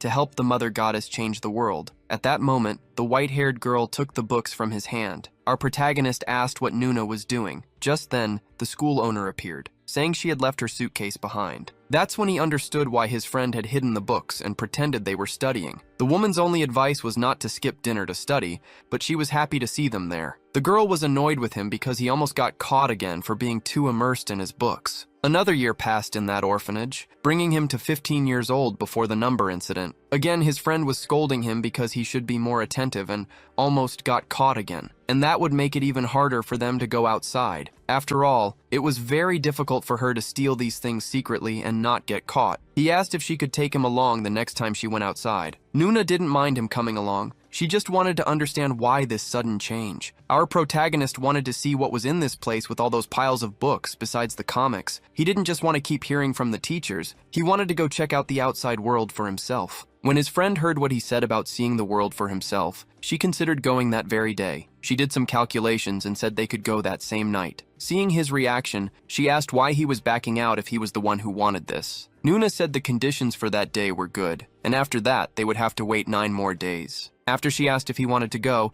the boy immediately waited for nightfall. He put a pile of clothes and a basketball under the covers to pretend it was him sleeping, and he woke up at 2 in the morning specifically to execute this plan. Then she would go to the first floor and he should leave the dormitory door open. However, if he did it carelessly, the teacher on night watch could catch him. He always wondered how she got in and out without being caught if the doors and windows were locked. That day, he saw her coming down the stairs from the second floor to the first, warning the girl that the teacher was very close to them, asking him to wait a bit and then sneak past. However, the albino girl walked right past the bespectacled teacher without a care, noticing that the teacher was drugged and there was something in her tea, so they went out together in the middle of the night without any problems. In his memory of the past, the boy was shocked to see his teacher drugged, while Nuna hurried the boy to go outside quickly. However, all the windows were locked, including the doors, saying that the teachers usually lock the corridor doors and the bathroom windows. However, there's one door they locked and then forgot about, the one to the storage room. She secretly swapped the lock for one she could open herself. The boy wondered how she managed to change the locks. However, she didn't even remember exactly how. She just found it and thought it might be useful later. She picks up some things from the teacher's office when they're not around and finds some useful items there. There's also a place in the basement that looks like a lab. That's where she found the drug she used in the teacher's tea. She tested it by mixing small doses into the teacher's coffee,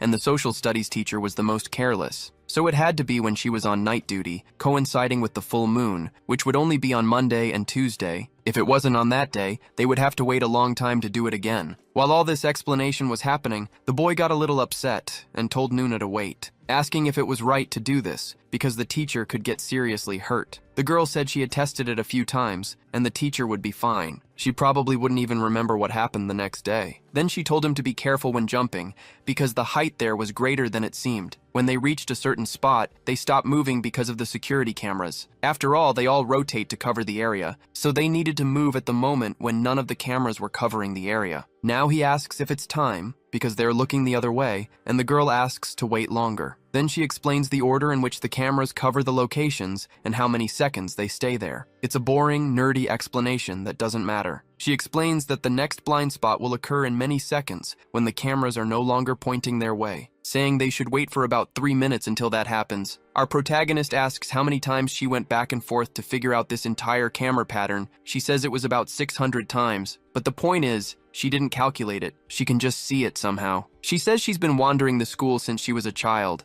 imagining all this security is because of her. But no matter what they try, they can't stop her adventurous spirit. They can block her, but she'll find a way to bypass it and keep exploring. Until they started putting people on night watch, that hindered her. She notices the boy can't stop thinking about the state they left the teacher in, and our protagonist reveals he was scared by the affection on her face. They continue to learn that everyone there was blessed in the same way by the mother goddess. Aside from training moments, no one in this orphanage can hurt each other, and they learn that people on the outside are bad, which is why they shouldn't leave and should always listen to the teachers. Then she hugs her friend and says that, just as Da said, it might be dangerous to do this. She comments that if this drug is so dangerous, she questions why the teachers would leave it there in the first place, and also in a place where children are not allowed to enter. She asks if he also felt there was something strange about this place, being one of the reasons that led him to want to go with her to see the outside. She questions if hitting others is wrong, then his comic book character is also bad for hitting villains. However, the protagonist thinks not, because the villains started doing bad things first. Then the girl says that the teachers did this by locking them up, and that's why she does what she can. If they are bad people, then it's okay to do bad things to them too. After that, she stands up because there are only 20 seconds left to cross the area. Pointing to a tree, she tells him he must run there within 10 seconds. She asks if knows that besides classes 1 and 2, there's an honor class for those with a certain talent. Next year, she will graduate from class 2 and move to the honor class. She says that if he has that same talent and meets those conditions, he can enter that room. If that happens, she will tell him everything about what she intends to do, and about the plans she's making, she will tell him everything, without exceptions. At that moment, he had already begun to manifest his numerical eye ability. Looking back, he thinks it started that day. He can't fully remember. Maybe it was a little later. He even thinks it was well after things went wrong. He can't be too specific, but he knew he couldn't interfere much. Even though it's obvious now, looking back then, he thought it was just a trick of his eyes. Regarding the numbers and their meanings,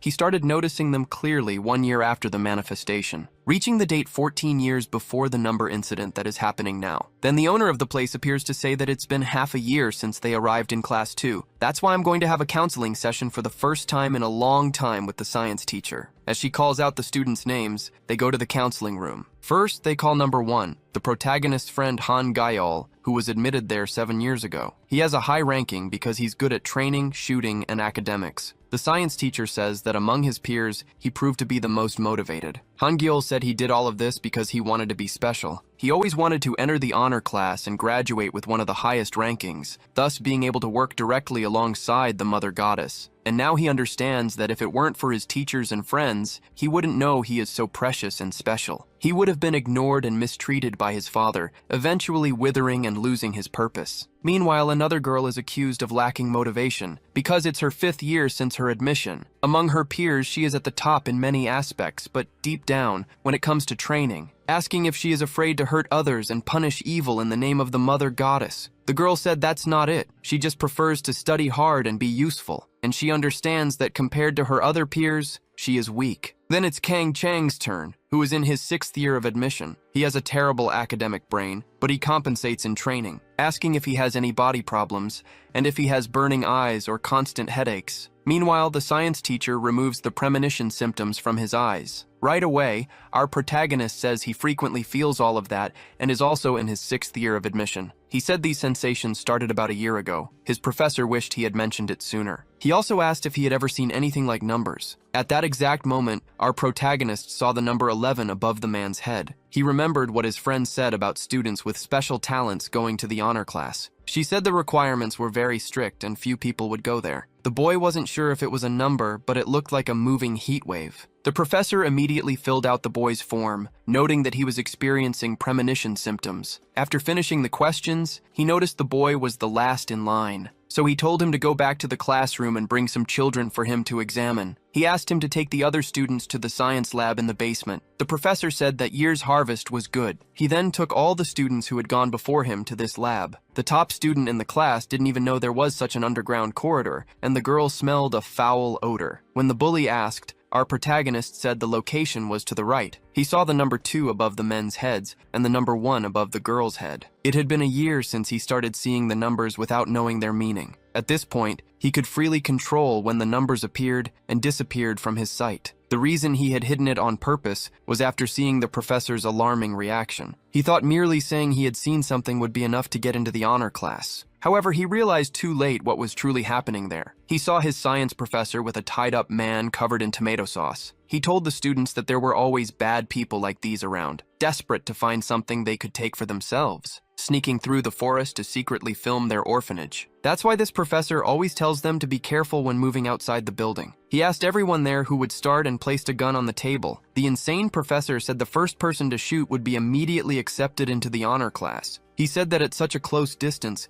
they didn't have to worry about missing the shot. He grabbed the girl's shoulder, saying she was very scared, so she should be the first to shoot. He encouraged the girl to do this crazy thing because she had once said she would have the courage to do it. He began to manipulate her, asking if what she had said about wanting to be stronger like the others was a lie. Typical of mad scientists, he made the girl start aiming at the man in the suit. He encouraged her to do it, then pointed the gun at the bald bully's head. He said she no longer needed to hesitate and could just shoot, even knowing it was a process for her, because by overcoming the instinct of fear, her spirit would become stronger. He forced her to commit this crime, otherwise he would end her classmate's life. At that moment, the number 1 appeared above her head in our protagonist's vision, and she began to cry. However, it wasn't her who shot, but the other boy who snatched the gun from her hand. He fired a shot at the man who was tied up and had a bag over his head, leaving our protagonist with a lifelong trauma. After that, the number above the boy's head decreased to 1. Then he dropped the gun on the floor and asked if the test was over, saying that if one candidate had already succeeded, then the test could come to an end. However, the science teacher started laughing and opened a curtain, saying there were still 3 more people left from those they caught spying on the orphanage, commenting again that whoever did it first would have an advantage, that the first to shoot and eliminate these people would go straight to the honor class. If 2 of the 3 remained, he would do the same thing, a fun scavenger hunt typical of Jigsaw, and he wouldn't send the last person back to class without them passing to the honor class. If they thought they couldn't do it, he would help them the same way he did before. While he was torturing the students, the albino girl was holding a firearm behind the door, making our protagonist hold a gun and shoot at rats. Looking back now, he realized it wasn't even a test, since their 4 promotions had been decided. That was discipline, and they were forced to experience heavy things and eliminate people, all to transform them into a usable mental state. They did a job to create a foundation, forcing our protagonist to shoot, otherwise his friend would pay the price for it. Meanwhile, behind the door, the albino girl was waiting to enter and have a little party. Knowing that the new group of people was coming, she passed by just as a precaution. Compared to the past, the teacher really hadn't changed anything for her. Even though it's ahead of schedule, they know everything will be fine, even if they move some things around. So she walked into the room with her gun in hand. Counting the interval of the footsteps and their force, she knew it was the teacher, like a motorcycle helmet, who performs the night watch of the place and seems to be able to sense her presence. Asking if she was just a student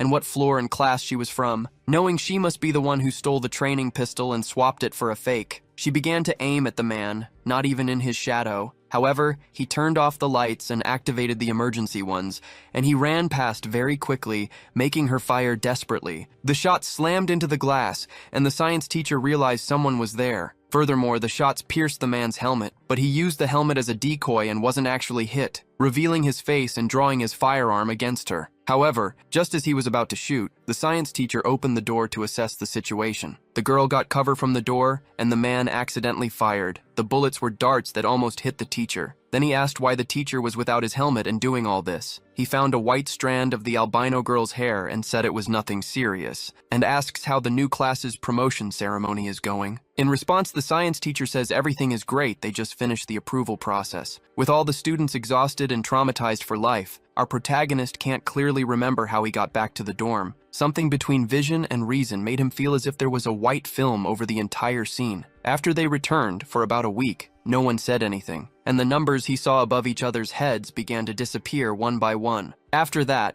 the teacher said that the 4 new honor class students had arrived. They switched classes and were introduced to the new room with 3 others who were already there. All of them would now be classmates in the honor room, forming 7 students. One of them being the albino girl, friend of our future anti-hero. He went up to the roof like a zombie and found Nuna there. They meet on the roof, and she hands him the new volume of the comic book he's a fan of, a gift for getting into her class, saying it took a lot of effort for her to steal another edition of that comic for him, commenting that it's been 6 years since they first saw each other, and now they'll finally be able to see each other every day. But the kid is still traumatized by the visions that led him to the honor room and starts to vomit. The boy even gets a little annoyed with her, and the white-haired girl helps him compose himself, asking him if he can also see the numbers, just like her. After all, she understands he possesses a special ability because she also sees the same thing. Our protagonist is impressed that his friend also sees the numbers, just like him. She said she would explain everything to him once he entered the honor class. However, in her case, when she looks at someone, she sees the number of people that person will save in the future. People in danger can see how many lives they will rescue. After that, she tells Da that they can destroy the orphanage and get rid of the teachers to be free. Together, just the 2 of them could easily do that and become heroes. Just like in the comic books he reads about the guy in the crow outfit. The boy is shocked to understand that the numbers she sees are about people she will save. Then she asks how many people the 2 of them together can save in the future if they cooperate, and then she asks what kind of numbers Da sees in his vision. However, the protagonist becomes indignant and doesn't understand what she means by saving people like a hero. Then he asks how she knows what her numbers mean. The girl doesn't answer and asks if he doesn't know what his numbers mean yet. She didn't expect that and asks him to remember clearly again. The first moment the numbers he sees changed. She knows that for over a year, the numbers haven't changed at all. They started to decrease one by one at that moment the day before. Then the girl asks if anything comes to his mind, and he sees an exorbitant number above her head. Then he asks if Nuna is serious about burying the teachers. The girl smiles and says yes, because it will be easier than he thinks. In the end, they want to cultivate children who are voluntarily loyal to them. They don't try to supply them with force or control them physically. After all, at first they act like a family, creating bonds and ties like good teachers. And after making them feel dependent on this sense of belonging, they force the children to commit crimes and trample their very essences, so they can never take their own initiatives again. None of these teachers are a big deal. If you look beneath the layers, they're just ordinary people. Ordinary people who won't survive if they're caught off guard while sleeping. Our protagonist is disgusted hearing her terrifying plan. Nuna says her only problem is the teacher who wears a motorcycle helmet. She doesn't think she can handle that teacher alone and tried to snoop around the area. So she forms a plan that must be executed on November 17th of next year, which is the only day of the year the helmeted teacher will be on vacation. First, they must eliminate all remaining teachers and take control of the orphanage. Second, deal with the helmeted teacher when he returns the day after his vacation. Finally, find the person who established the orphanage, the mother goddess Charlotte. And finally, rip her from her position, her facilities, and her connections. The helmeted guy and the mother goddess won't be easy to face alone. However, the fact that he met her while browsing comics that day,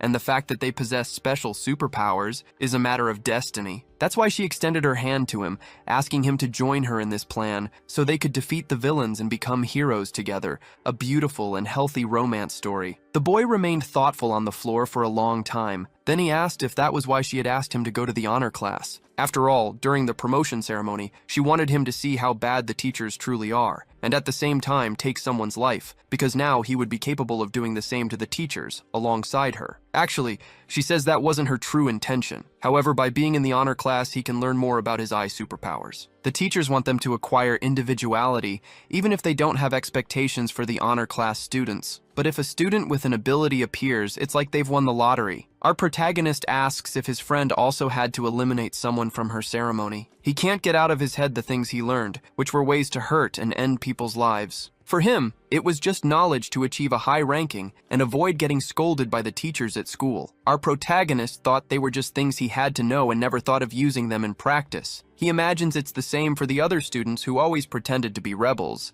saying that he was the same way, always pretending these things and never thinking like that. Nuna says that if they all continue like this, in the future they will become as bad as the teachers. Our protagonist says he will run away soon, saying that he won't interfere with the girl's plan and that he will escape with his friends, taking advantage of the opening. Then he hands her the comic book and returns it, stating that he cannot be a superhero like the crow from the comic book. After that, he leaves, unaware that in the future he will become just like the guy from the comic book. Recalling this memory in the future, he gets angry at his past self, repeating countless times that he was wrong and should have gotten out of that situation, that he should have ended the girl's life right then and there, because the number above her head was too high and very suspicious. He should have understood that those were the people she would eliminate in the future. He blames himself, thinking he should have questioned why she said she would destroy the orphanage, and the fact that she didn't mention wanting to eliminate the children there as well. Remembering what she said about doing bad things to bad people, just like in the Crow comic book. Nuna insisted it was easy to do, and didn't understand why Daum didn't think like her. Recalling the past, the protagonist believes his child self should have finished her off that day. 1 year after that day, the helmeted teacher left on his vacation day. The awaited November 17th arrives, and the girl picked up the weapon, preparing to start the plan. All of this happened 12 years before the number incident began, as we see it now. Then January 16th arrives in the past. Our protagonist used the tricks he learned from Nuna when he was younger, secretly creating an escape route at the time. Detail by detail, he filled in the empty spots on the mountain path of the map. He and Nuna stopped talking after that difficult conversation. It wasn't out of anger or a fight, but the ambiguity felt strange. He couldn't deal with it. Then March 7th arrives when his friends were dismissed from their duties that month. After that, his two friends saw their numbers drop to 0 after committing a few more crimes. And then he finally understood the meaning of the numbers he always saw. He was shocked by the enormous number of people the albino girl was going to put an end to. He tried not to think about it, as it was the lives of the students or pupils, and he tried not to care, as it was a matter of survival. Getting closer to the deadline, it was already July 28th. Convincing his friends wasn't easy, and his female friend became even more apathetic than she already was. And the bald guy's violent behavior became greater and more noticeable. He couldn't quite explain it, but he felt like everyone else, broken in some way. In October, with little time left until November, he still didn't know if Nuna would succeed with her plan or not. As for him, he just wanted to get as many children as possible out of that place during that time. He questioned if he would be able to convince the other two friends in the honor class. Meanwhile, in the classroom, the teacher was evaluating So-Ah, the albino girl, and Da-Um, our protagonist. The teacher told the red-haired student to be careful of the darkness in the hallway. She then began to explain Da-Um's plan and say that he is a strange boy with twisted talk. She talks about the strange things he writes in his diary, which she believes are not his real feelings. The teacher said she knows this, that they shouldn't worry, and that she will talk to Da-Um. She also asks them to tell her if anything similar happens with their classmates, saying that he needs to guide his classmates to his side. However, the albino girl manages to hear everything with listening devices. She says it's a shame because it's the diary only she was secretly reading. Until finally, November 16th, 2012 arrives, the moment the helmeted teacher starts to leave, and she prepares her revenge. This being 12 years before the number serial killer incident. In a chase, one of the teachers was already wounded,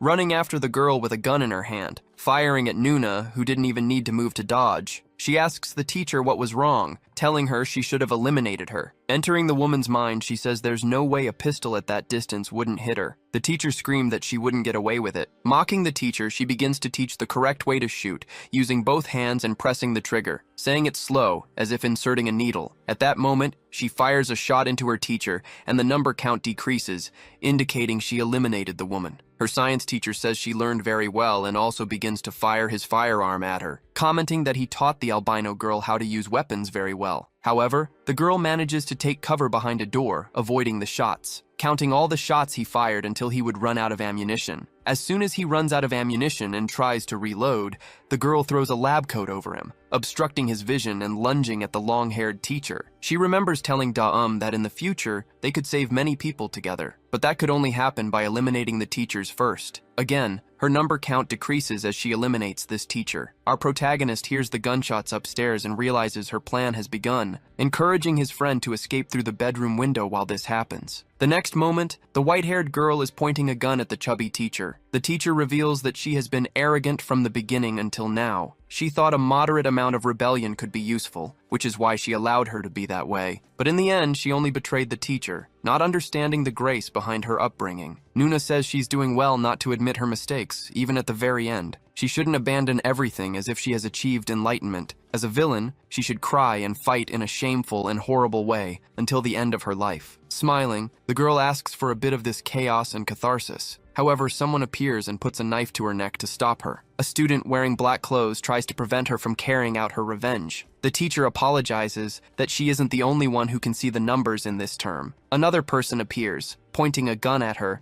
saying she isn't the only one who sees the number, seeing the two other people who are always in the honor room now against her, asking what they are doing as she was trying to save them. The girl with bangs finds it funny because no one asked her to do that. He said that graduating at the top was near, and becoming a subordinate of the mother goddess was too. The teacher said if it wasn't for her ruining everything, things could have been different. Nuna starts thinking about the comic book where the crow takes revenge on the villains. She realized all the students had already been contaminated by this school's strange indoctrination, thinking it might be too late to bring them back to their senses. That's why she now considers them villains too, and points her weapon at them. It was then that she began firing at the students she had grown up with, leaving our protagonist and his friend terrified, making them create a barricade against the door to prevent her from invading. He said he had been watching the window and realized it was blocked. His red-haired friend appears, pointing a gun at Da and telling him to stop and slow down, saying they had all been made fools of by Nuna. In the comic book, criminals attacked the city's people. A man watching from above warns the superhero that the villains had taken control of the city and that Claw would need reinforcements to deal with all of them. For the hero, all that mattered was saving people in danger, and he says a cheesy line about having brought his coat that day. Back to reality, Nuna, all covered in blood, comments to herself that she wasn't wearing a coat, remembering the comic books. Right in front of her there's one hanging and she smiles, because in her disturbed mind she was supposed to be wearing that outfit. She puts it on and leaves the room thinking about what her superhero name should be. At her feet lay fallen criminals, just like in the story, or at least that's how they looked in her mind, since in reality they were completely different people. Meanwhile, Dayum and his friend find themselves with nowhere to run. The young man doesn't know what to do now. The window they would escape through is blocked by a pile of chairs. Han Gyeol appears behind them, telling them to stop what they were doing and turn to him slowly. He says the two of them had been tricked by Nuna. Not understanding anything, Da-Yum asks his friend what was happening. The redhead, knowing what was going to happen that day, told the other orphans to hide so they wouldn't participate in the escape. His plan was to let the teachers catch Nuna, and he tells his friends to stop the escape idea and join the others who were hiding. Yul starts remembering everything that happened at her graduation and panics. Seeing her situation, Da-Yum asks his friend to lower the weapon. He didn't need to do this, but for the redhead, his friend should learn to overcome her fears. She couldn't always be protected. Realizing he was completely caught up in the teacher's brainwashing, the serial killer drew his dagger, determined to escape that place. He tries to convince his friend again, insisting that the redhead must have already realized there was something wrong with that place. Even trembling, the redhead insists that the teachers were right. There was no reason for them to have lied. It was they who hadn't dedicated themselves enough. Crying, he himself questions that if everything there was a lie, then why had they gone through all of that? In the 10 years he had been there, he had to kill 2 people. So even if they left, what would their lives be like from then on? Da-Yum lowers his dagger and asks the redhead not to think about it, saying he has a book that says they are just children. It's the adults who did this to them who are wrong and should be held accountable for everything. He reaches out to his friend, asking him to escape with him, and at that exact moment, Nuna appears in the room. The 3 of them look at her in shock. If she managed to get there,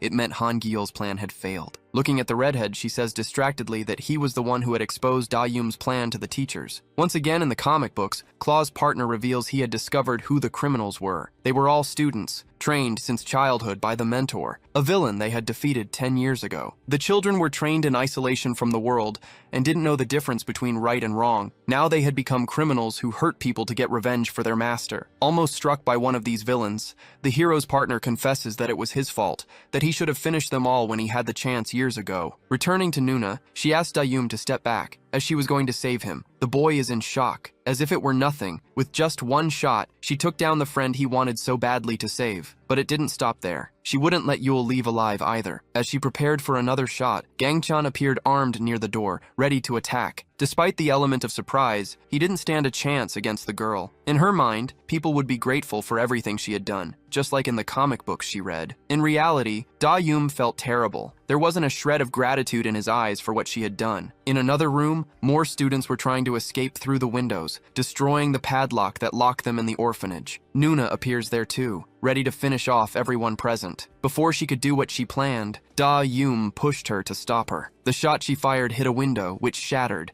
and the shards rained down on him. The boy screamed in pain from the cuts on his face. Around him lay several fallen students who hadn't managed to escape. He yelled at Nuna desperately, asking why she was doing this. She simply replied that no one else would do it, so she had to. After all, they would all grow up and become criminals. Or, as in the comics, those children would all become villains. Outraged and desperate, Dayum ran towards her, still asking why. At the orphanage door, a student in his last moments begged Mr. Helmet to save them. The man looked towards the stairs, realizing something was happening on the second floor. Upstairs, Nuna and Dayum were there. She dropped the gun she was using now that it was out of bullets. Then she grabbed a knife, just in time to block Dayum's attack. As the two faced each other, he asked how she could know what all those children would become in the future. After all, she didn't have the ability to see the same numbers he did. Reading his diary, Nuna knew he could see the number of people someone would kill. She blames Dayum for being careless, which is why his diary was read by Han Gyeol, who blindly trusted the teachers and thus betrayed him. However, his friend knew it wasn't quite like that. Even after doing what he did, the redhead trembled when he spoke to them, unsure of what he should truly do. If it weren't for her, perhaps the redhead would have switched sides. Nuna disarms Dayum and asks how he could be so sure that children who grew up in that kind of environment wouldn't cause problems later. Did he really believe that orphaned children, thrown into a world completely different from what they had known, would be able to adapt? She was certain they wouldn't, and because of that, they would remain on the fringes of society and have to survive in the darkness, living among criminals where they could use the skills they learned during their time at the orphanage. This would create a cycle of violence that would harm innocent people. The young man asks if these absurd theories she created were the reason she did all of it. For her, there was nothing absurd about it. It was just reality. Unarmed, he charges at the albino girl and slams her to the ground. Pinning her down, he roars that they weren't criminals and she couldn't judge them. How could she know what they would become when they grew up? Whether it was Hangyeol or Yule, all of them had the number 0 above their heads, so they wouldn't kill anyone else. Nuna retorts that it was obvious. They wouldn't kill anyone else because she eliminated them before that could happen. For her, it was very simple. The number 0 didn't mean they wouldn't kill anyone else because they decided not to, but rather because she eliminated them and prevented that future. With a wide smile, she states that there was no way he could be sure any of them would have changed for the better in the future. Desperate, Dayum grabs a gun and points it at her. Deep down, she wished the two of them had done things together. After all, they both could see the numbers, and they liked the same comic books. They both shared the same outlook on life, so she wanted them to be together. But then, he refused the plan to kill all the teachers. Besides being reluctant to kill her, even knowing she would eliminate 137 people, he was a coward who couldn't decide on anything in life, even when she dropped the gun on the floor, giving him a chance to kill her. Nuna jabs an injection into his neck, all while continuing to say he was too weak to be a hero. The girl gets to her feet as Dayum collapses to the floor, overcome by the substance. With the gun in her hand, she says she didn't think Mr.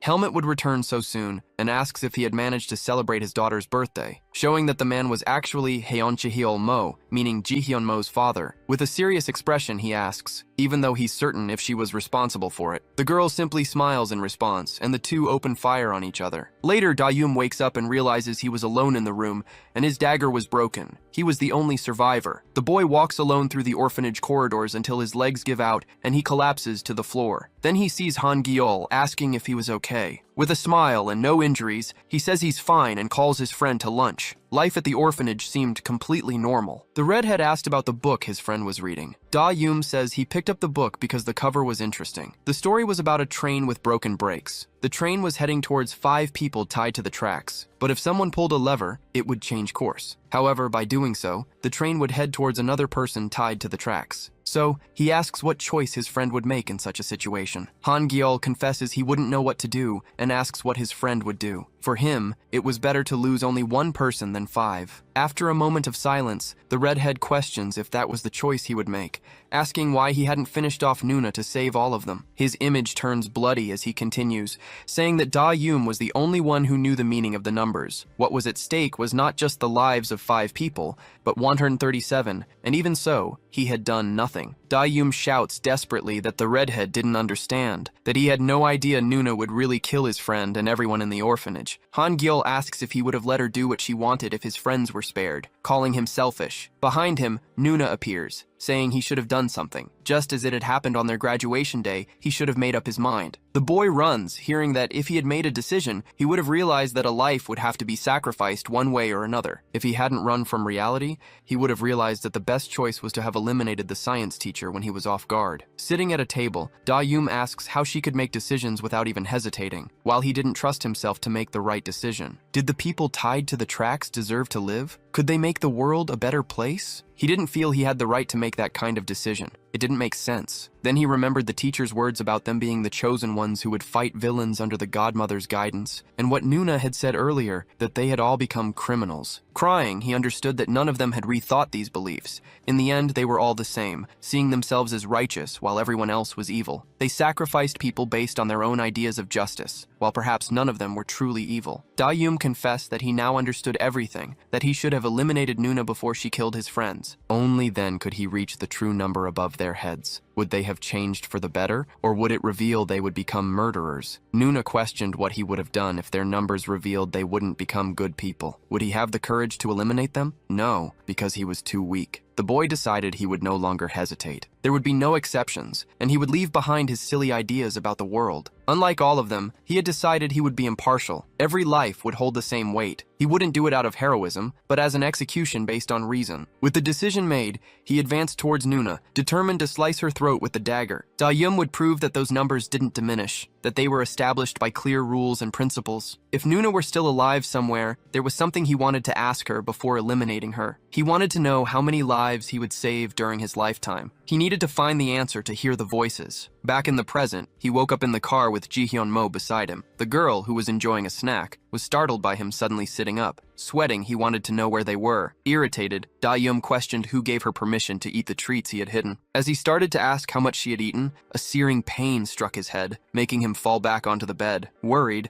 the young woman asked if he was okay, but he didn't even have the strength to reply. The previous night, he had completed his mission, even though it had almost cost him his life. As they were leaving the location, she commented that she had paid attention to her own number, just as he had asked, and with that she had noticed something. But before she could say what it was, he collapsed on the stairs, falling towards her. Since he was very heavy, she couldn't even hold his body to prevent the fall. After calling out to him several times, Da Yum woke up, and by his look, he was not well at all. Back in the car, Ji-hyun-mo was recounting that when he woke up on the stairs, tears of blood were streaming down his face. Besides not responding to anything she said during their journey there. When they parked, he immediately lay down on the bed and stayed there until now. Da Yum explained that this happened because he had overused his eye, and when that happens, he faints and loses 2 or 3 days worth of memories. Concerned about how long he had been unconscious, he asked what day it was. According to her, 2 days had passed since he lost consciousness. It was December 3rd. The answer irritated him, and he drove off without saying where they were going. Seeing that Ji-hyun needed an explanation, he said they were going somewhere far away, where he could heal his eye. The fact that he had cried blood meant his eye was already injured beforehand. This meant he couldn't predict the best possible outcome when he fled the crime scene,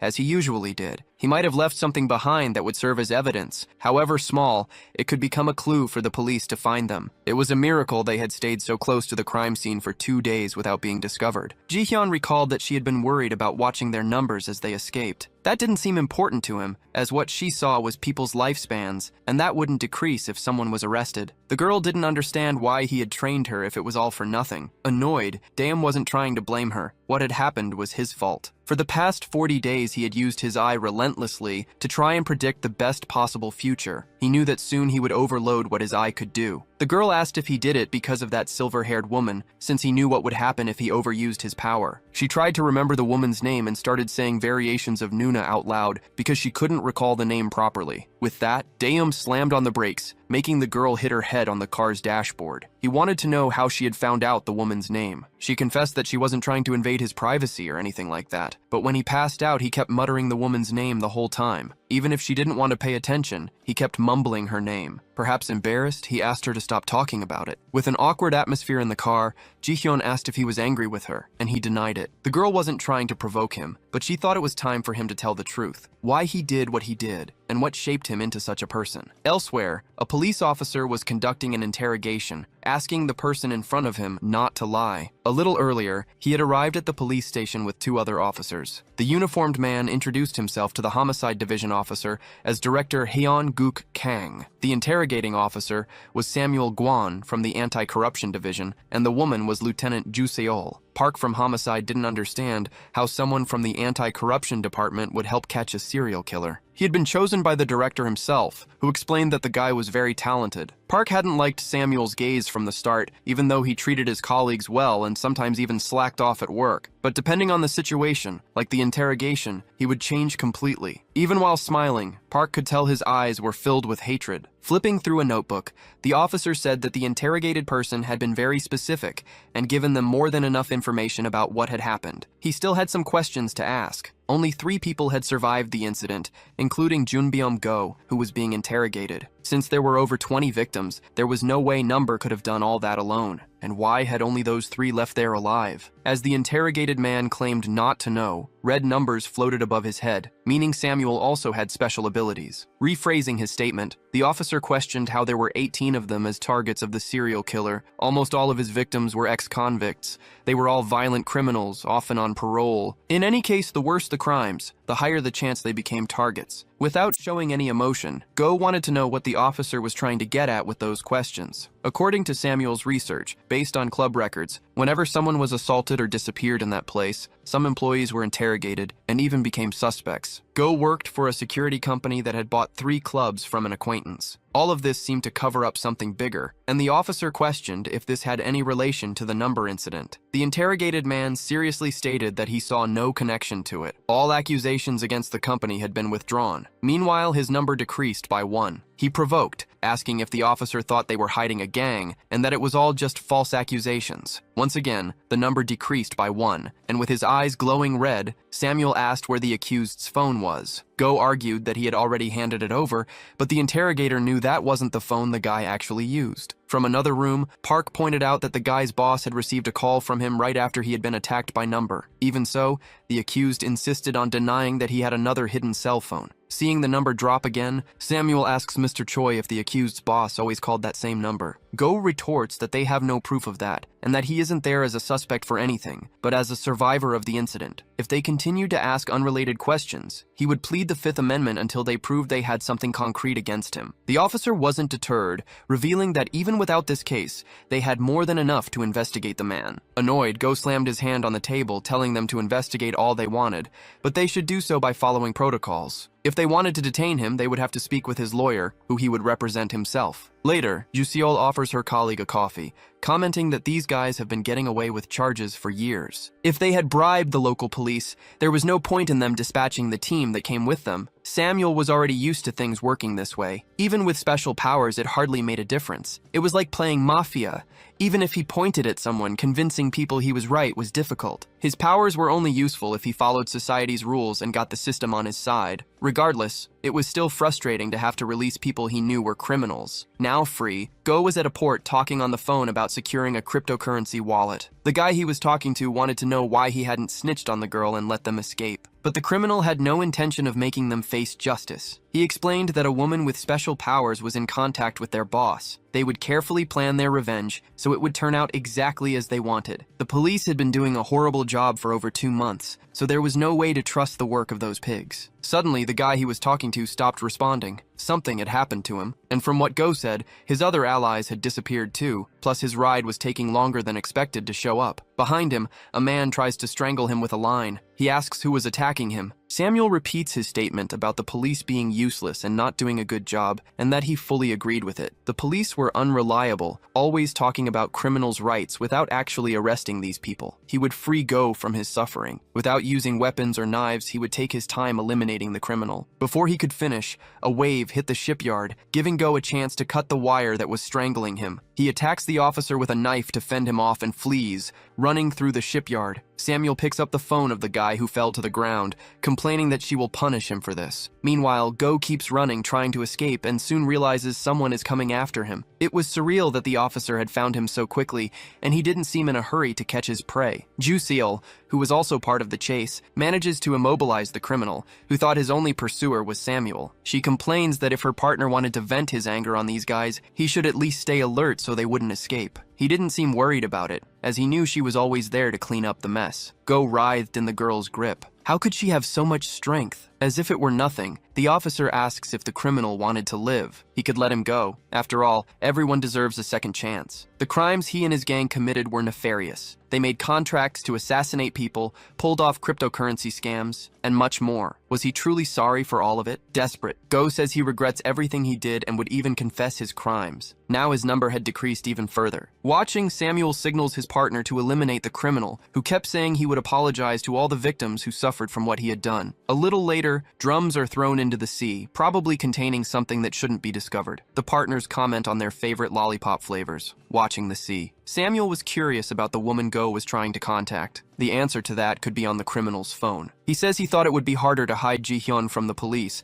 but she had acted just as they wanted. Even so, Jusiel warned that it was only a matter of time until they were discovered. Since Number had left clues behind, it meant he was having difficulty predicting the best possible escape. The two planned to reach Da-yoom and Ji-hyun before the police. Jusiel wanted to know what his partner planned to do once they caught them, and he calmly replied that he would do the same as always. He would pronounce judgment on them and find out what kind of people they were and why they worked together. The most important thing he wanted to know was the criteria they used for their punishments. The first thing to do was interrogate them, and if their reasons didn't make sense, he would decide what to do with them. Far from there, Da-yoom said he never thought anyone would understand his criteria for eliminating targets. He wasn't trying to seek justice or become some kind of hero, he just couldn't trust anyone's judgment, including his own. How would they know if someone was good or bad, who they should spare or not to make the world a better place? By his logic, all lives were equal and the possibilities were infinite, so he would do what was necessary to follow the path where he would save the most lives. With that, he told her everything about his motivations and asked if Ji-hyun was satisfied now. Back with the police, they decided they would go after Ji-hyun Mo first. A few days later, Ji-hyun left a store, carrying a shopping list that included new clothes, water, protein bars, and disinfectant. Suddenly, a woman touched her shoulder, startling her, wanting to talk about God. Apologizing, the girl ran away from the woman as fast as she could. She thought she had been recognized, which was why she reacted that way, even though such a reaction must have made her seem quite suspicious. During the live stream she appeared in, part of her face was visible, and this worried her about being recognized. She felt a little calmer seeing that people passed by her without recognizing her. Thinking that it had been 2 weeks since the video, people probably wouldn't even remember it anymore. Thinking about it now, 2 weeks was also the time since she had met Number. The day before, he had told her his entire story and motivations. But despite knowing these things now, she was still confused. None of it seemed real. It was difficult to conceive that such things had happened in her country, and from what she understood, the serial killer's target for revenge was Nuna. Da-yoom explained that he wasn't driven by revenge, nor by any sense of duty to stop that woman. The only reason he targeted her was because she had a high number, and therefore would kill many people. If he didn't treat all humans as equals, he wouldn't be any different from her. Ji-hyun knew that the woman also had abilities completely contrary to Numbers. She could see how many lives someone would save. He agreed, but that was also something he didn't understand. There was some kind of contradiction in it. At that moment, the sound of police sirens caught them both by surprise. Fortunately, the patrol car passed by far away, but that didn't mean they could stay there peacefully. Da-yoom gave the girl an envelope and a cell phone and said his eye was better. He could see the numbers again, but couldn't do more than that. Only after 2 or 3 more days would he be able to see the best way to escape again. The best thing to do was stay hidden, but he didn't know what kind of clues they had left, and the police could be after them now. It was best to eliminate any trace that could lead to them being found and go somewhere else as quickly as possible. He would get the car ready while she had to go to the city and buy the items he put on the list, including new clothes, a cap, and shoes for her. Walking through the city, Ji-hyun looked at the remaining lifespan of each person who passed her by, thinking about numbers and Nuna's abilities and about the train enigma with the choice of saving 5 or just 1 person. Even though it made sense, none of it still felt right to her. What if the death count was because the person was part of the army or police, or if all the person was going to do was get revenge on criminals? In an extreme example, what if there was a hero who killed evil psychopaths or serial killers to bring justice? Was targeting people with a high death count truly a way to make the world a better place? This thought didn't mean Nuna was some kind of hero. For the woman, there was no way to be sure that the children raised in the orphanage wouldn't become bad people in the future. They could fuel a cycle of violence that would ultimately harm innocent people. Nuna even had a point in her way of thinking, which wasn't morally right, but realistically speaking, they had no good role models to follow. At that moment, Ji-hyun realized she was having the same thought as the mothers who complained at school when she was younger, saying there was no way she could grow up and become a good person when her father was in jail. She wouldn't have an example to look up to. These memories left her breathless, thinking about everything that had happened so far. Number's image came to her mind, saying it was reasonable to kill someone before that person harmed others, that he agreed with him, and that if his friends grew up to become murderers, he wouldn't hesitate to eliminate them. Besides, he also didn't regret trying to kill her. Setting aside stereotypes or subjective standards, the fact was that she would be responsible for the deaths of 43 and 26 people. A child looking at Ji-hyun on the street commented to their mother that the girl didn't look well, and the woman agreed. Asking if the girl was okay, Ji-hyun said she was completely fine, but there was no way she could be after all the talk she had about killing and being killed with Daeum. She wondered if she was truly destined to kill an extremely high number of people. Sitting at the bus stop, she noticed the remaining lifespan of the child and mother who had just spoken to her. As the number rapidly decreased, she looked around and saw that the numbers of other people were also quickly diminishing. She stood up, trying to understand how so many people's numbers could be decreasing at the same time. As the bus arrived, she realized in horror that all those people with falling numbers were getting on the same bus. Ji-hyun could only see 2 units of time at a time, like years and months or days and hours separated by a colon. It was as if she was learning to tell time. She had to familiarize herself with the numbers for each unit of time. That way she could better see what each represented. Watching those people's lifespans drop minute by minute was something she couldn't get used to. She knew something terrible was about to happen, and there were some people whose time wasn't decreasing as quickly. After a few stops, the girl noticed those people were getting off the bus. People with little time left were getting on, and people with more time were getting off. This would continue for another 19 minutes, the time until they met their end. The child from before tugged on her shirt and offered the girl a candy, saying that when he got sick, he had to take medicine. But when that happened, his father would let him eat some candy he liked. Ji-hyun smiled at the boy, saying she was fine and asking if he liked strawberry candies. With a smile, the child affirmed yes. It was hard to know that someone so young had so little time left. At that moment,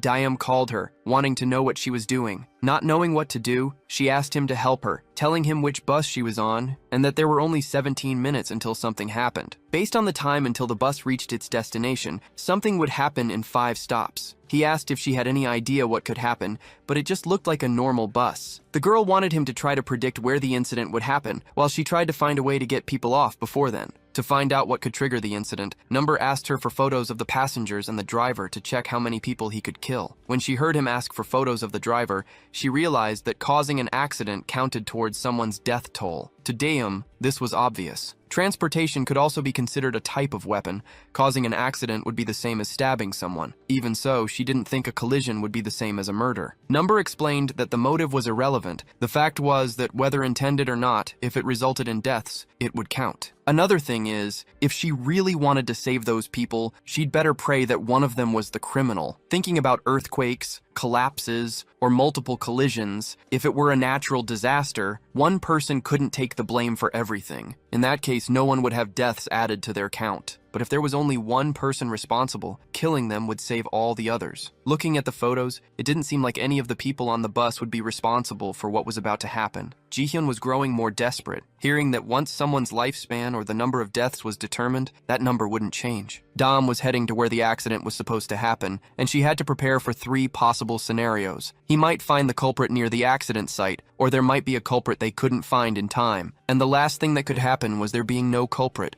and people would die as a result of an accident. The girl asked what the chances were of the first scenario he described happening. To him, the chances of that probability didn't matter. they would assume it would happen and try to act accordingly. She had to get people off the bus somehow, even without knowing if it would truly make a difference. He hung up without another word, and Jihyun was annoyed by the guy's negativity. New people were boarding, and she only had 14 more minutes to figure out a way to get everyone to evacuate. The girl noticed a man sleeping in the seat right in front of her with a lighter in his pocket. She tried to grab the item and also pull out some of the stuffing from her new jacket. Even if she couldn't start a fire, if she could at least create enough smoke to alarm people, it would be enough. Even with the lighter fueled, she couldn't get the thing to light. When she finally managed a flame, the vehicle took a sharp turn, and Jihyun lost her balance, dropping the lighter. An elderly woman sitting a bit further ahead managed to pick up the item and extended her arm to hand it to the girl. Before she could, a car cut in front of the bus, forcing it to brake sharply to avoid a collision. With that, the girl, who wasn't holding on to anything, slammed her face into one of the bus's metal bars. This time, there was no way to retrieve the lighter, which was stepped on and shattered in half. She remembered Number telling her to do everything she could to evacuate the people, but that it might not make a difference in the end, and it really seemed like something was thwarting her plans. Elsewhere, Daeum walked, looking at the photos Jihyun sent of the passengers, wondering what she would do in his place. After all, for him, it was a fact that the numbers were immutable. The girl even managed to grab one of those small hammers used to break bus windows in case of a collision. But as if to show that fate was unchangeable, the tool somehow fell out the window. Seeing her being jostled by the vehicle's turns and brakes, the driver told Jihyun to hold onto the handrails before she fell. What was happening was too strange to be called mere coincidence. As soon as she picked up the lighter, it fell, and someone stepped on it, breaking it in half. When she grabbed the emergency hammer to cause a commotion by breaking a window, it was somehow thrown out of the vehicle. All her attempts were thwarted, as if something was preventing her from stopping that bus. Was this what Number meant when he said that once a number was determined, it wouldn't change? At that moment, the girl received a call from him, saying he had checked the entire area around where the accident was going to happen. But just as he imagined, there was no apparent cause for what was about to happen, nor a destined criminal nearby. Given the structure of the surrounding buildings and roads, a structural collapse was unlikely. A car crash was more certain to happen, perhaps even a rollover or an explosion, though those were less likely. Once the bus got closer to his location, it would be easier to eliminate the possibilities of what was going to happen. Either way, he didn't think she should hold out hope for changing those people's fate. Only 12 minutes and 24 seconds remained. Jihyun needed to think of something fast. Once a number was determined, it couldn't be changed. If anyone tried, some mysterious force prevented it. But that didn't make sense. Following this theory, Number should also be prevented from killing destined criminals. If they were eliminated before committing the murders, their count would change to 0. So, the fact that Number could eliminate them was a contradiction. How could he eliminate the destined criminals without being stopped by fate? She remembered the lessons where he taught that by using her powers, she could discover which of the weapons was loaded, and his comment about overloading his eye, using it non-stop for the previous 40 days. Immediately, the answer of what she should do came to her mind, and she stood up. Now, only 11 minutes and 9 seconds remained. She touched a fire extinguisher near the vehicle's door, and she tested that inside the bus. Her time was only 10 minutes, but if she stepped outside, the normal count of 30 years and 9 days returned. There were two things she realized from this experience. The first was that just being inside guaranteed she would die in a few minutes. And the second was that unlike other people's numbers, her future could change freely at any moment. Jihyun calculated that in a few seconds, they would make a sharp right turn. When that happened, the fire extinguisher broke loose and began rolling across the bus floor. The girl quickly picked up the extinguisher from the floor, thinking she finally had a chance to change the future. She reflected that whenever Number eliminated a target,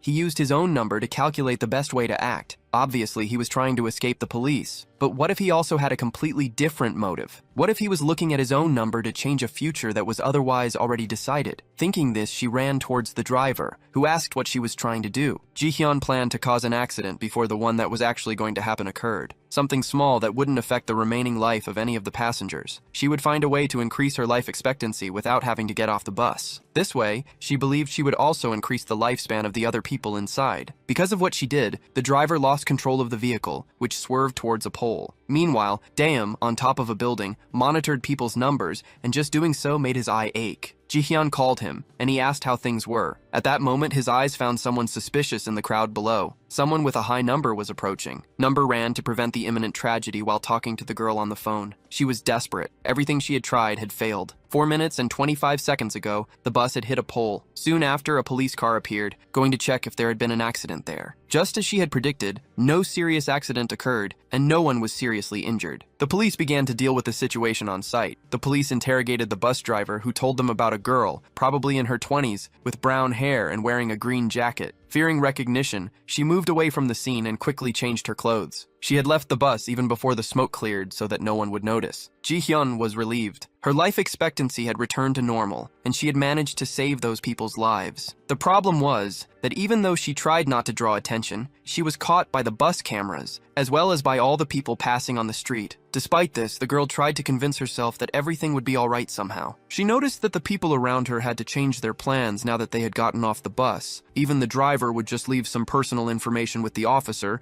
and was free to leave the scene. A nearby couple commented that they could take the train and would arrive at their destination even faster. Most of those people were going to a concert and also decided to take the subway. Ji-hyun realized something was wrong. All those people with their lifespans running out were heading to the same station. She ran towards the station to make sure of what she had seen, and indeed, all the people with their lifespans running out were going to the same destination. Over the phone, she told Daeum that all those people were destined to die on the bus, and she was sure of it because as soon as she exited the vehicle, her lifespan had returned to normal. She couldn't believe what was happening. The cause of the accident had changed to a subway incident. Because of this, those people's life expectancy had remained the same. Unaware of this, people commented that they would be able to reach their planned destination even faster than by bus. Since the police had arrived early at the accident, things had been resolved quickly. The accident had even happened right next to a subway station. It was too much of a coincidence that all those people were going to the same destination. It seemed like everything was following a predetermined script, and she couldn't believe what was happening. On the call, she asked Number what she should do now. She had thought she could change the future by looking at her own number, but now she wasn't so sure anymore. Was there anything she could do to change the laws of physics that controlled the present, the past, and the future? Daeum tried to calm her, saying he understood what she was feeling. He himself had tried to find a way to decrease the numbers, trying somehow to change the future without having to eliminate the destined criminals. She wasn't wrong. Indeed, self-awareness allowed her to change the future. More precisely, she wasn't pushed away by the forces of destiny while looking at her own number. The problem was that destiny always tried to return to its original state. Therefore, while she was in the stage of self-awareness, she should change the future permanently. This was the key point. Now, she should pay attention to one thing. This time, there really was a culprit for the accident. There was a destined criminal who would directly cause the death of all those people. He was heading towards the station at that moment, and Daeum was following him closely. Since his eye hadn't fully recovered yet, it meant she should eliminate this target, because she was capable of using self-awareness. The question was whether she would eliminate him or let everyone die to keep her hands clean. This was a decision she had to make alone. This triggered a series of memories for the girl about how she didn't want to become a killer like her father had been, remembering the people who believed she would be as bad as him. Was this the destiny so many wanted for her? So be it. In her memories with her friend, she said she would never become a person like her father had been. She wanted to become a responsible, happy, and emotionally stable woman. When her friend was killed and she almost murdered the culprit, she found herself facing several people who said she really was as bad as her father. What had happened to her was the fault of those people who made her leave school and exposed her life for anyone to see. In despair, she realized she was never free to be anything other than a killer. At that moment, Daeum called her on the phone, bringing the girl back to reality. They had only 5 minutes before the incident, and she had to make a quick decision. What was she going to do? Go after the culprit and save those people or let them all die? Ji-hyun didn't think she could do what was necessary. How was she going to kill another human being with her own hands? At that moment, the train stopped at a new station, and the culprit entered car number 2. Number confirmed she was in car number 6 and asked to meet her, as he needed to give her something. He himself couldn't get past the culprit to reach the girl. He couldn't get close enough to the target to finish him. Thus, she had to get to car number 2 as soon as she could, and the girl asked what he wanted to give her. Daeum had lethal injections she could use to eliminate the criminal. All she needed to do was approach the target and inject the poison without being noticed. Even so, Ji-hyun asked if there wasn't any other option they could choose. Number knew that saving both sides was ideal, but from his experience, it was impossible. With no other choice, she walked towards car number 2, watching the lifespan of the people around her diminish. On the bus, there had been about 17 passengers, but the number of victims had now increased by at least 10. How would the criminal eliminate all these people? Would he use a bomb, fire, or even a chemical weapon? Most likely the person would cause an arson. It was always the same, no matter what motives led this person to do it. In the end, it was just an evil criminal who would end dozens of innocent lives. What was the problem with killing some bad people? Wouldn't it be alright if people like that ceased to exist? Suddenly, the train jolted, causing the criminal's bag to open and spill several strange items onto the floor. She was holding a lighter, and there was trash and gasoline among the things that fell from the backpack. A guy who was on his phone told the woman to get out of his way. Seeing her things scattered on the floor, he rudely asked if she was a beggar. The fat man called her things trash and began to kick the criminal's belongings. As soon as he picked up a stuffed animal, the woman started screaming, begging him to return the plush toy to her. At that moment, the train jolted once more, throwing the criminal to the floor. Ignoring the terrible situation unfolding, some people started filming, laughing at it all, while the old fat man kept telling her to get out of the way. Just by looking into the woman's eyes, Ji-hyun knew the criminal saw no other choice but to do what she was about to do. Thinking something strange was happening, Daeum asked her what had occurred. Meanwhile, the girl snatches the criminal's bag and runs through the cars. The woman ran after her, trying to retrieve her belongings to carry out her crime. Number couldn't understand why the girl was doing this. She had to go back and get her weapon from him in the other car. Even she didn't understand why she was doing it. For a second, she had seen herself in that woman. The girl had no idea who the woman was, or what kind of problems she might have had in her life. And precisely because she knew nothing about her, the girl couldn't kill her so recklessly. Shouldn't she first know that person's story, and what led her to become a destined killer? Meanwhile, Daeum yelled at her that stealing the criminal's bag wouldn't change fate. In the end, she would still have to choose between saving the passengers or saving the criminal. Then, she asked if he was really sure that the future couldn't be changed. Ever since the bus accident, something had made her uneasy. When the accident shifted from the bus to the train, and Ji-hyun saw the passengers' remaining lives, the people who were previously on the bus had their life expectancies diminished even faster. In other words,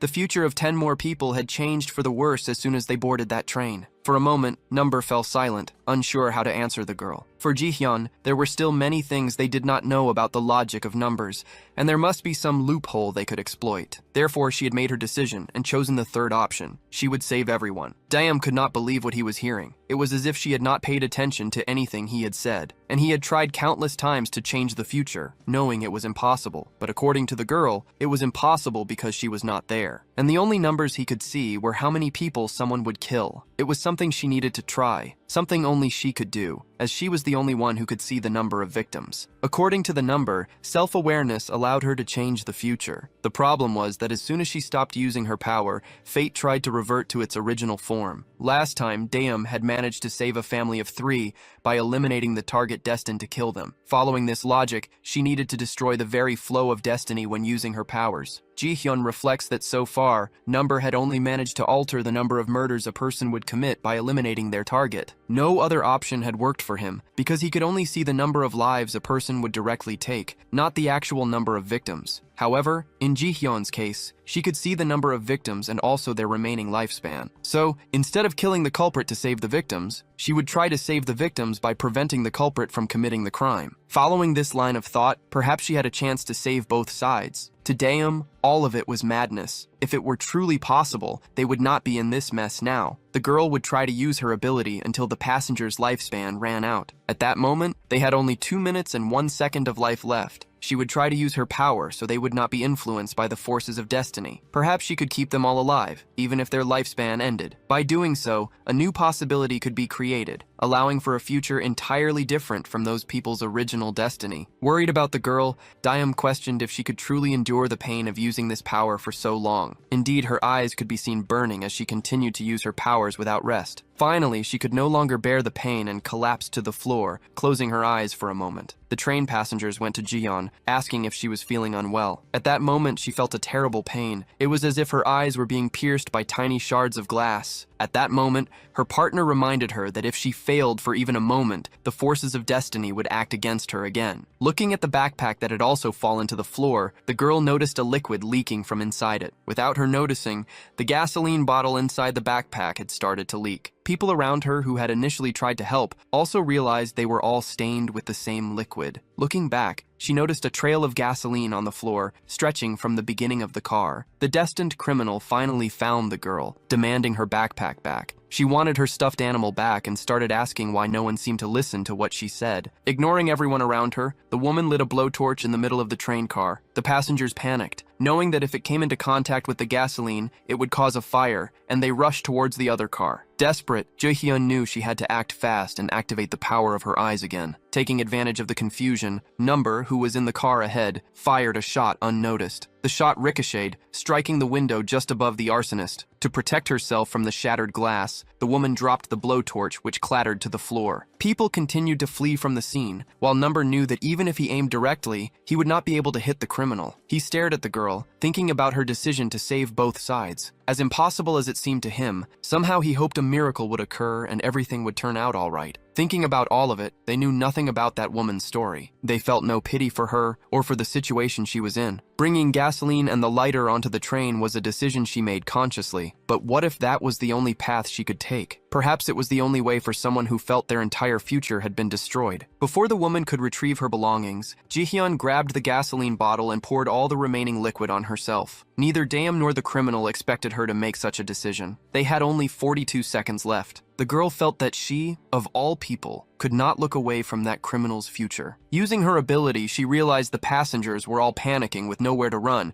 and if the gasoline caught fire, it would be the end for all of them. Running through the car, she knew she needed to find a way for both her and all those people to survive. The criminal, unwilling to have her plans ruined by the girl, managed to grab the blowtorch from the floor and point it at Jihyun. At that moment, the train left the tunnel it was in, and it was the girl's chance to stop the criminal. With less than 10 seconds remaining, she managed to push the woman towards the train doors. Unwilling to give up, the woman lit the blowtorch again, trying to set her opponent on fire. Trying to prevent her from doing so, the girl slammed her backpack into the woman's hand and shattered the window. She knew the glass there was more fragile, because when Daeum had shot earlier, he had hit the window. The bag full of flammable material flew out of the train, plunging into the sea below. Relieved, she called Number, asking if he had seen what she had just done. She had truly managed to change the future. With all that confusion, the train stopped, and people could safely exit. Number appeared behind the girl and placed a shirt on her back. He advised her to cover her face and blend into the crowd to leave, as there were police officers on site. Checking the lifespan of those passengers, she was certain that all of them would now have a normal life. Jihyun was more than happy. Not only had she managed to save all those people, but she also hadn't needed to kill anyone to achieve it. Now that things were calming down, Number told her that she had really stood out when he had asked her to remain discreet, especially with the police nearby. Not wanting her moment of happiness to be ruined, she decided to take it as a compliment. She commented that now that they knew a person's number could change, perhaps the number of murders she would commit could also be altered. If there was anything she could do to change the count, she would. Excited, Jihyun told him that now they no longer needed to choose which side to sacrifice. They could save everyone. Despite the girl's joy, Number remained silent. Before they left the station, he told her they still had something to check. The two returned to the crime scene, which was crowded with police officers. The girl hadn't understood why they had returned there, or what they were looking for in that place. Then Daeum explained that, according to her logic, they no longer needed to choose a side to be sacrificed. She had successfully saved 27 people. Instead of directly interfering with the cause of those people's deaths, she had brought the victims to a point after which they would have died, thereby increasing their life expectancy. In this way, she had fulfilled her original goal of saving those people. He then questioned if, after all this, she had gone back to check the criminal's remaining lifespan. Just ahead, the police officers were guiding the woman out of the station and passing under a sign. At the exact moment the woman passed under the sign, it somehow came loose and slammed directly into the destined criminal's head. Jihyun couldn't believe what was before her eyes. It couldn't really be happening. Not even the police officers believed what had just occurred, as the sign had hit only the criminal. Looking at her, the girl was certain that the woman's lifespan had run out. In that moment, she couldn't think of anything else and just rushed towards the woman, screaming for her not to die. Before reaching the criminal's body, the girl tripped and fell, remembering Number's words about her not understanding what was truly happening, that the numbers were immutable unless they killed the criminal. Only then would the number floating above those people's heads truly disappear. As she thought about this, a police officer reached out to help her, asking her to remove her beanie so they could check her identity. Instead of doing what the woman asked, Jihyun stood up and ran out of the station. In an alley outside, she asked Daeum on the phone if he knew this would happen. She was sure he knew the outcome of her actions, and yet chose to remain silent. He explained that in the beginning, he made sure the destined criminals were arrested and thus remained in prison for the rest of their lives. This had happened before he returned to Korea, and whenever one of these criminals was arrested, another of their crimes would be revealed, leading to a death sentence. Another criminal, confined and immobilized in a cell, ended up with an infected wound that led to his death. In the end, he realized that no matter how hard he tried to save both parties, fate always found a way to kill those people, and that meant he eventually had to choose to save one side. All of this was much bigger than his abilities or the numbers themselves. Every step from the moment he left the orphanage to where he was now, all of it was about making one choice after another. Number had to learn the hard way that there was no way to save both sides. Even when he believed he had succeeded, he ended up losing someone in the process. After all these years, he understood that the best way to react was by choosing to save the greatest number of people possible. He confessed that he intentionally hid this truth from her, but he did it to try and spare her from that suffering. He also believed that perhaps a user of another ability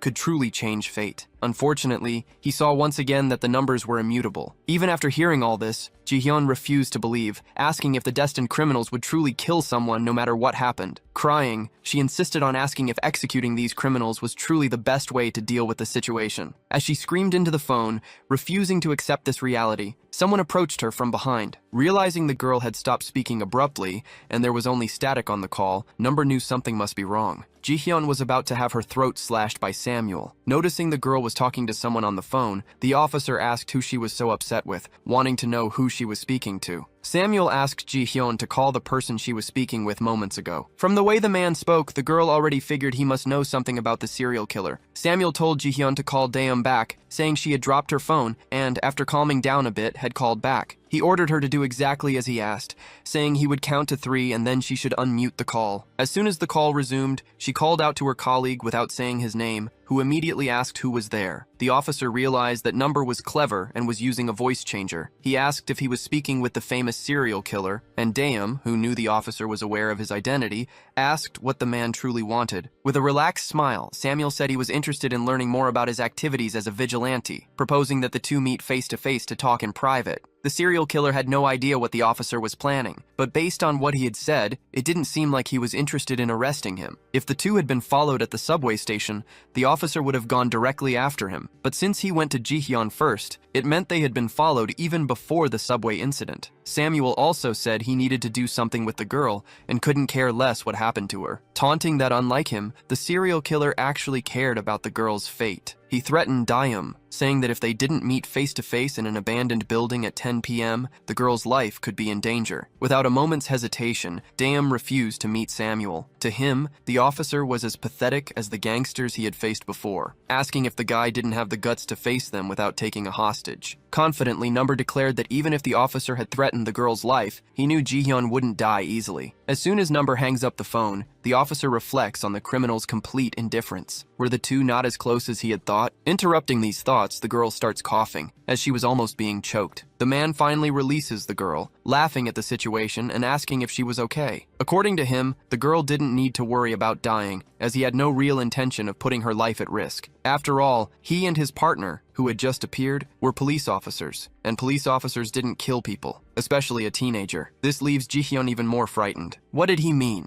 Those two were police officers? Realizing his partner didn't seem happy with the situation at all, Samuel thought it best to continue this elsewhere. The officer says he won't force the girl to go with them, but reminds her that she had caused quite a commotion at the subway station. Now she was wanted by the police. Would she be able to manage on her own? Besides, if she planned to meet the serial killer, the best thing to do was to stay with him. Frightened and not fully understanding the situation she was in, the best thing to do was indeed to go with those people. Far from there, Daeum could monitor the girl's real-time location via GPS. Samuel, who had her phone, soon realized she was being monitored in real time. Even if the serial killer had acted as if he didn't care about her, he could see her exact location. This made the criminal even more interesting, and he wanted to find out what the girl meant to him. In the back seat, the girl tried to use her powers to see how much life the officer still had. But ever since she used her ability on the train, her eye had been overloaded and hurt intensely when she tried to use her powers. At this rate, there was no way she could see how much life they still had. At that moment, Samuel looked at her intensely, asking if the girl's eye was hurting. Just from that kind of question, she knew there was something wrong with this guy. The officer begins to murmur that everything made sense now and that he should have understood it earlier. He asks his partner to keep driving because they're going for a ride now. Moving to the back seat, he asks with a sinister look if they should start talking business now, warning Ji-yeon that she shouldn't even think about lying to him. In another part of the city, Daeum asked on the phone if his order had already been delivered. The woman on the other end provides him with an address and a password to enter the garage. As soon as he arrives at the designated location, there is a motorcycle parked waiting for him. Knowing him, the woman warns him that he'd better not break the vehicle this time. Without worrying, Daeum tells her that such things were beyond his control. During Samuel's years as a detective, he realized that you could learn a lot about a person just from their appearance. Despite knowing that this factor alone wasn't enough to indicate the true nature of these people. Was the suspect before him just someone who committed a crime because of a wrong choice? Or were these people all rotten inside, hiding some kind of repulsive nature with no chance of redemption? No one could say for sure, except for him. A few days ago, another officer had shown him the live stream in which Ji-yeon appeared. He immediately recognized that the girl was the daughter of the serial killer from 12 years ago. The other officer said that the man in the video was the father of one of the criminal's victims. The footage showed that the girl attacked the man to save her friend. Samuel pretended not to know anything when his colleague stated that the girl might be involved with Number. After the incident with the gang, he and his partner discussed that the girl not only allowed herself to be filmed on security cameras,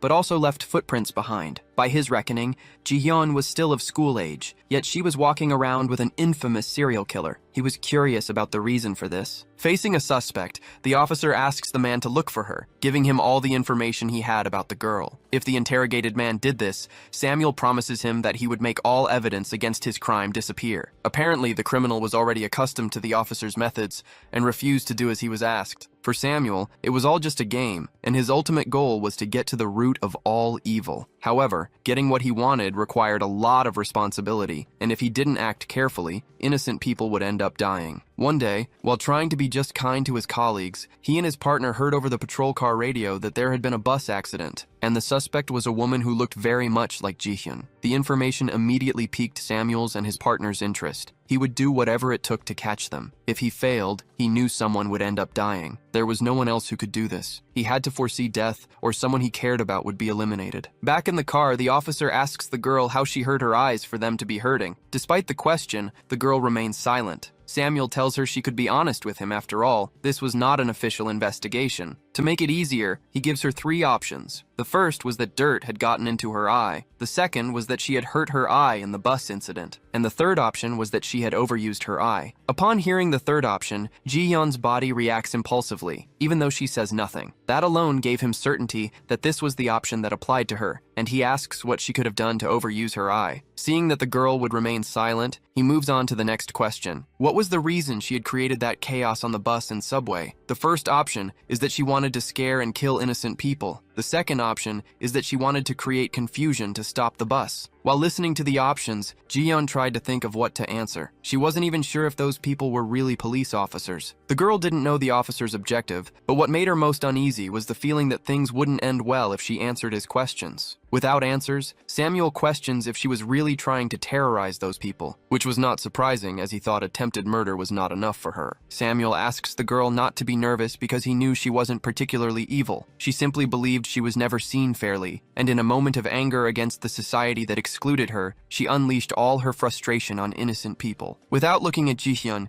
the officer asks if he was right and if that was why she was following the serial killer. Enraged, Ji-yeon shouts that he was wrong, that he knew nothing about her, that he had dared to call her a murderer. In response, the man just looks at her for a moment, until he says that he misunderstood her motives in this case. But if she wasn't trying to hurt anyone, what had she been trying to do? The only other theory is that she was trying to stop the bus. Samuel begins to murmur that she must have known something was about to happen, something only she could know. With a victorious smile, he asks what she knew about the future. Perhaps she knew the time or place where the accident would happen, or even the number of murders a person was destined to commit. There was also the option of her knowing when a person was destined to die. Despite knowing it would be difficult to deal with this man, the girl also didn't plan to make things easy for him, so she asks what kind of numbers he could see. As soon as he said that, she would tell him what she knew. Her guesses were that he knew someone's predestined sentence, or the number of crimes a person was destined to commit, or even the number of times a person could deceive another. This time, it is Samuel who seems shocked by the girl's words. As he tried to process what he had just heard, a hand shatters the car window and pulls him by his shirt. From the driver's seat, the officer's partner shouts for him, worried. Looking at Samuel, the serial killer comments that it had been a long time since he had seen such a high number, and asks what the man's last words or wishes were.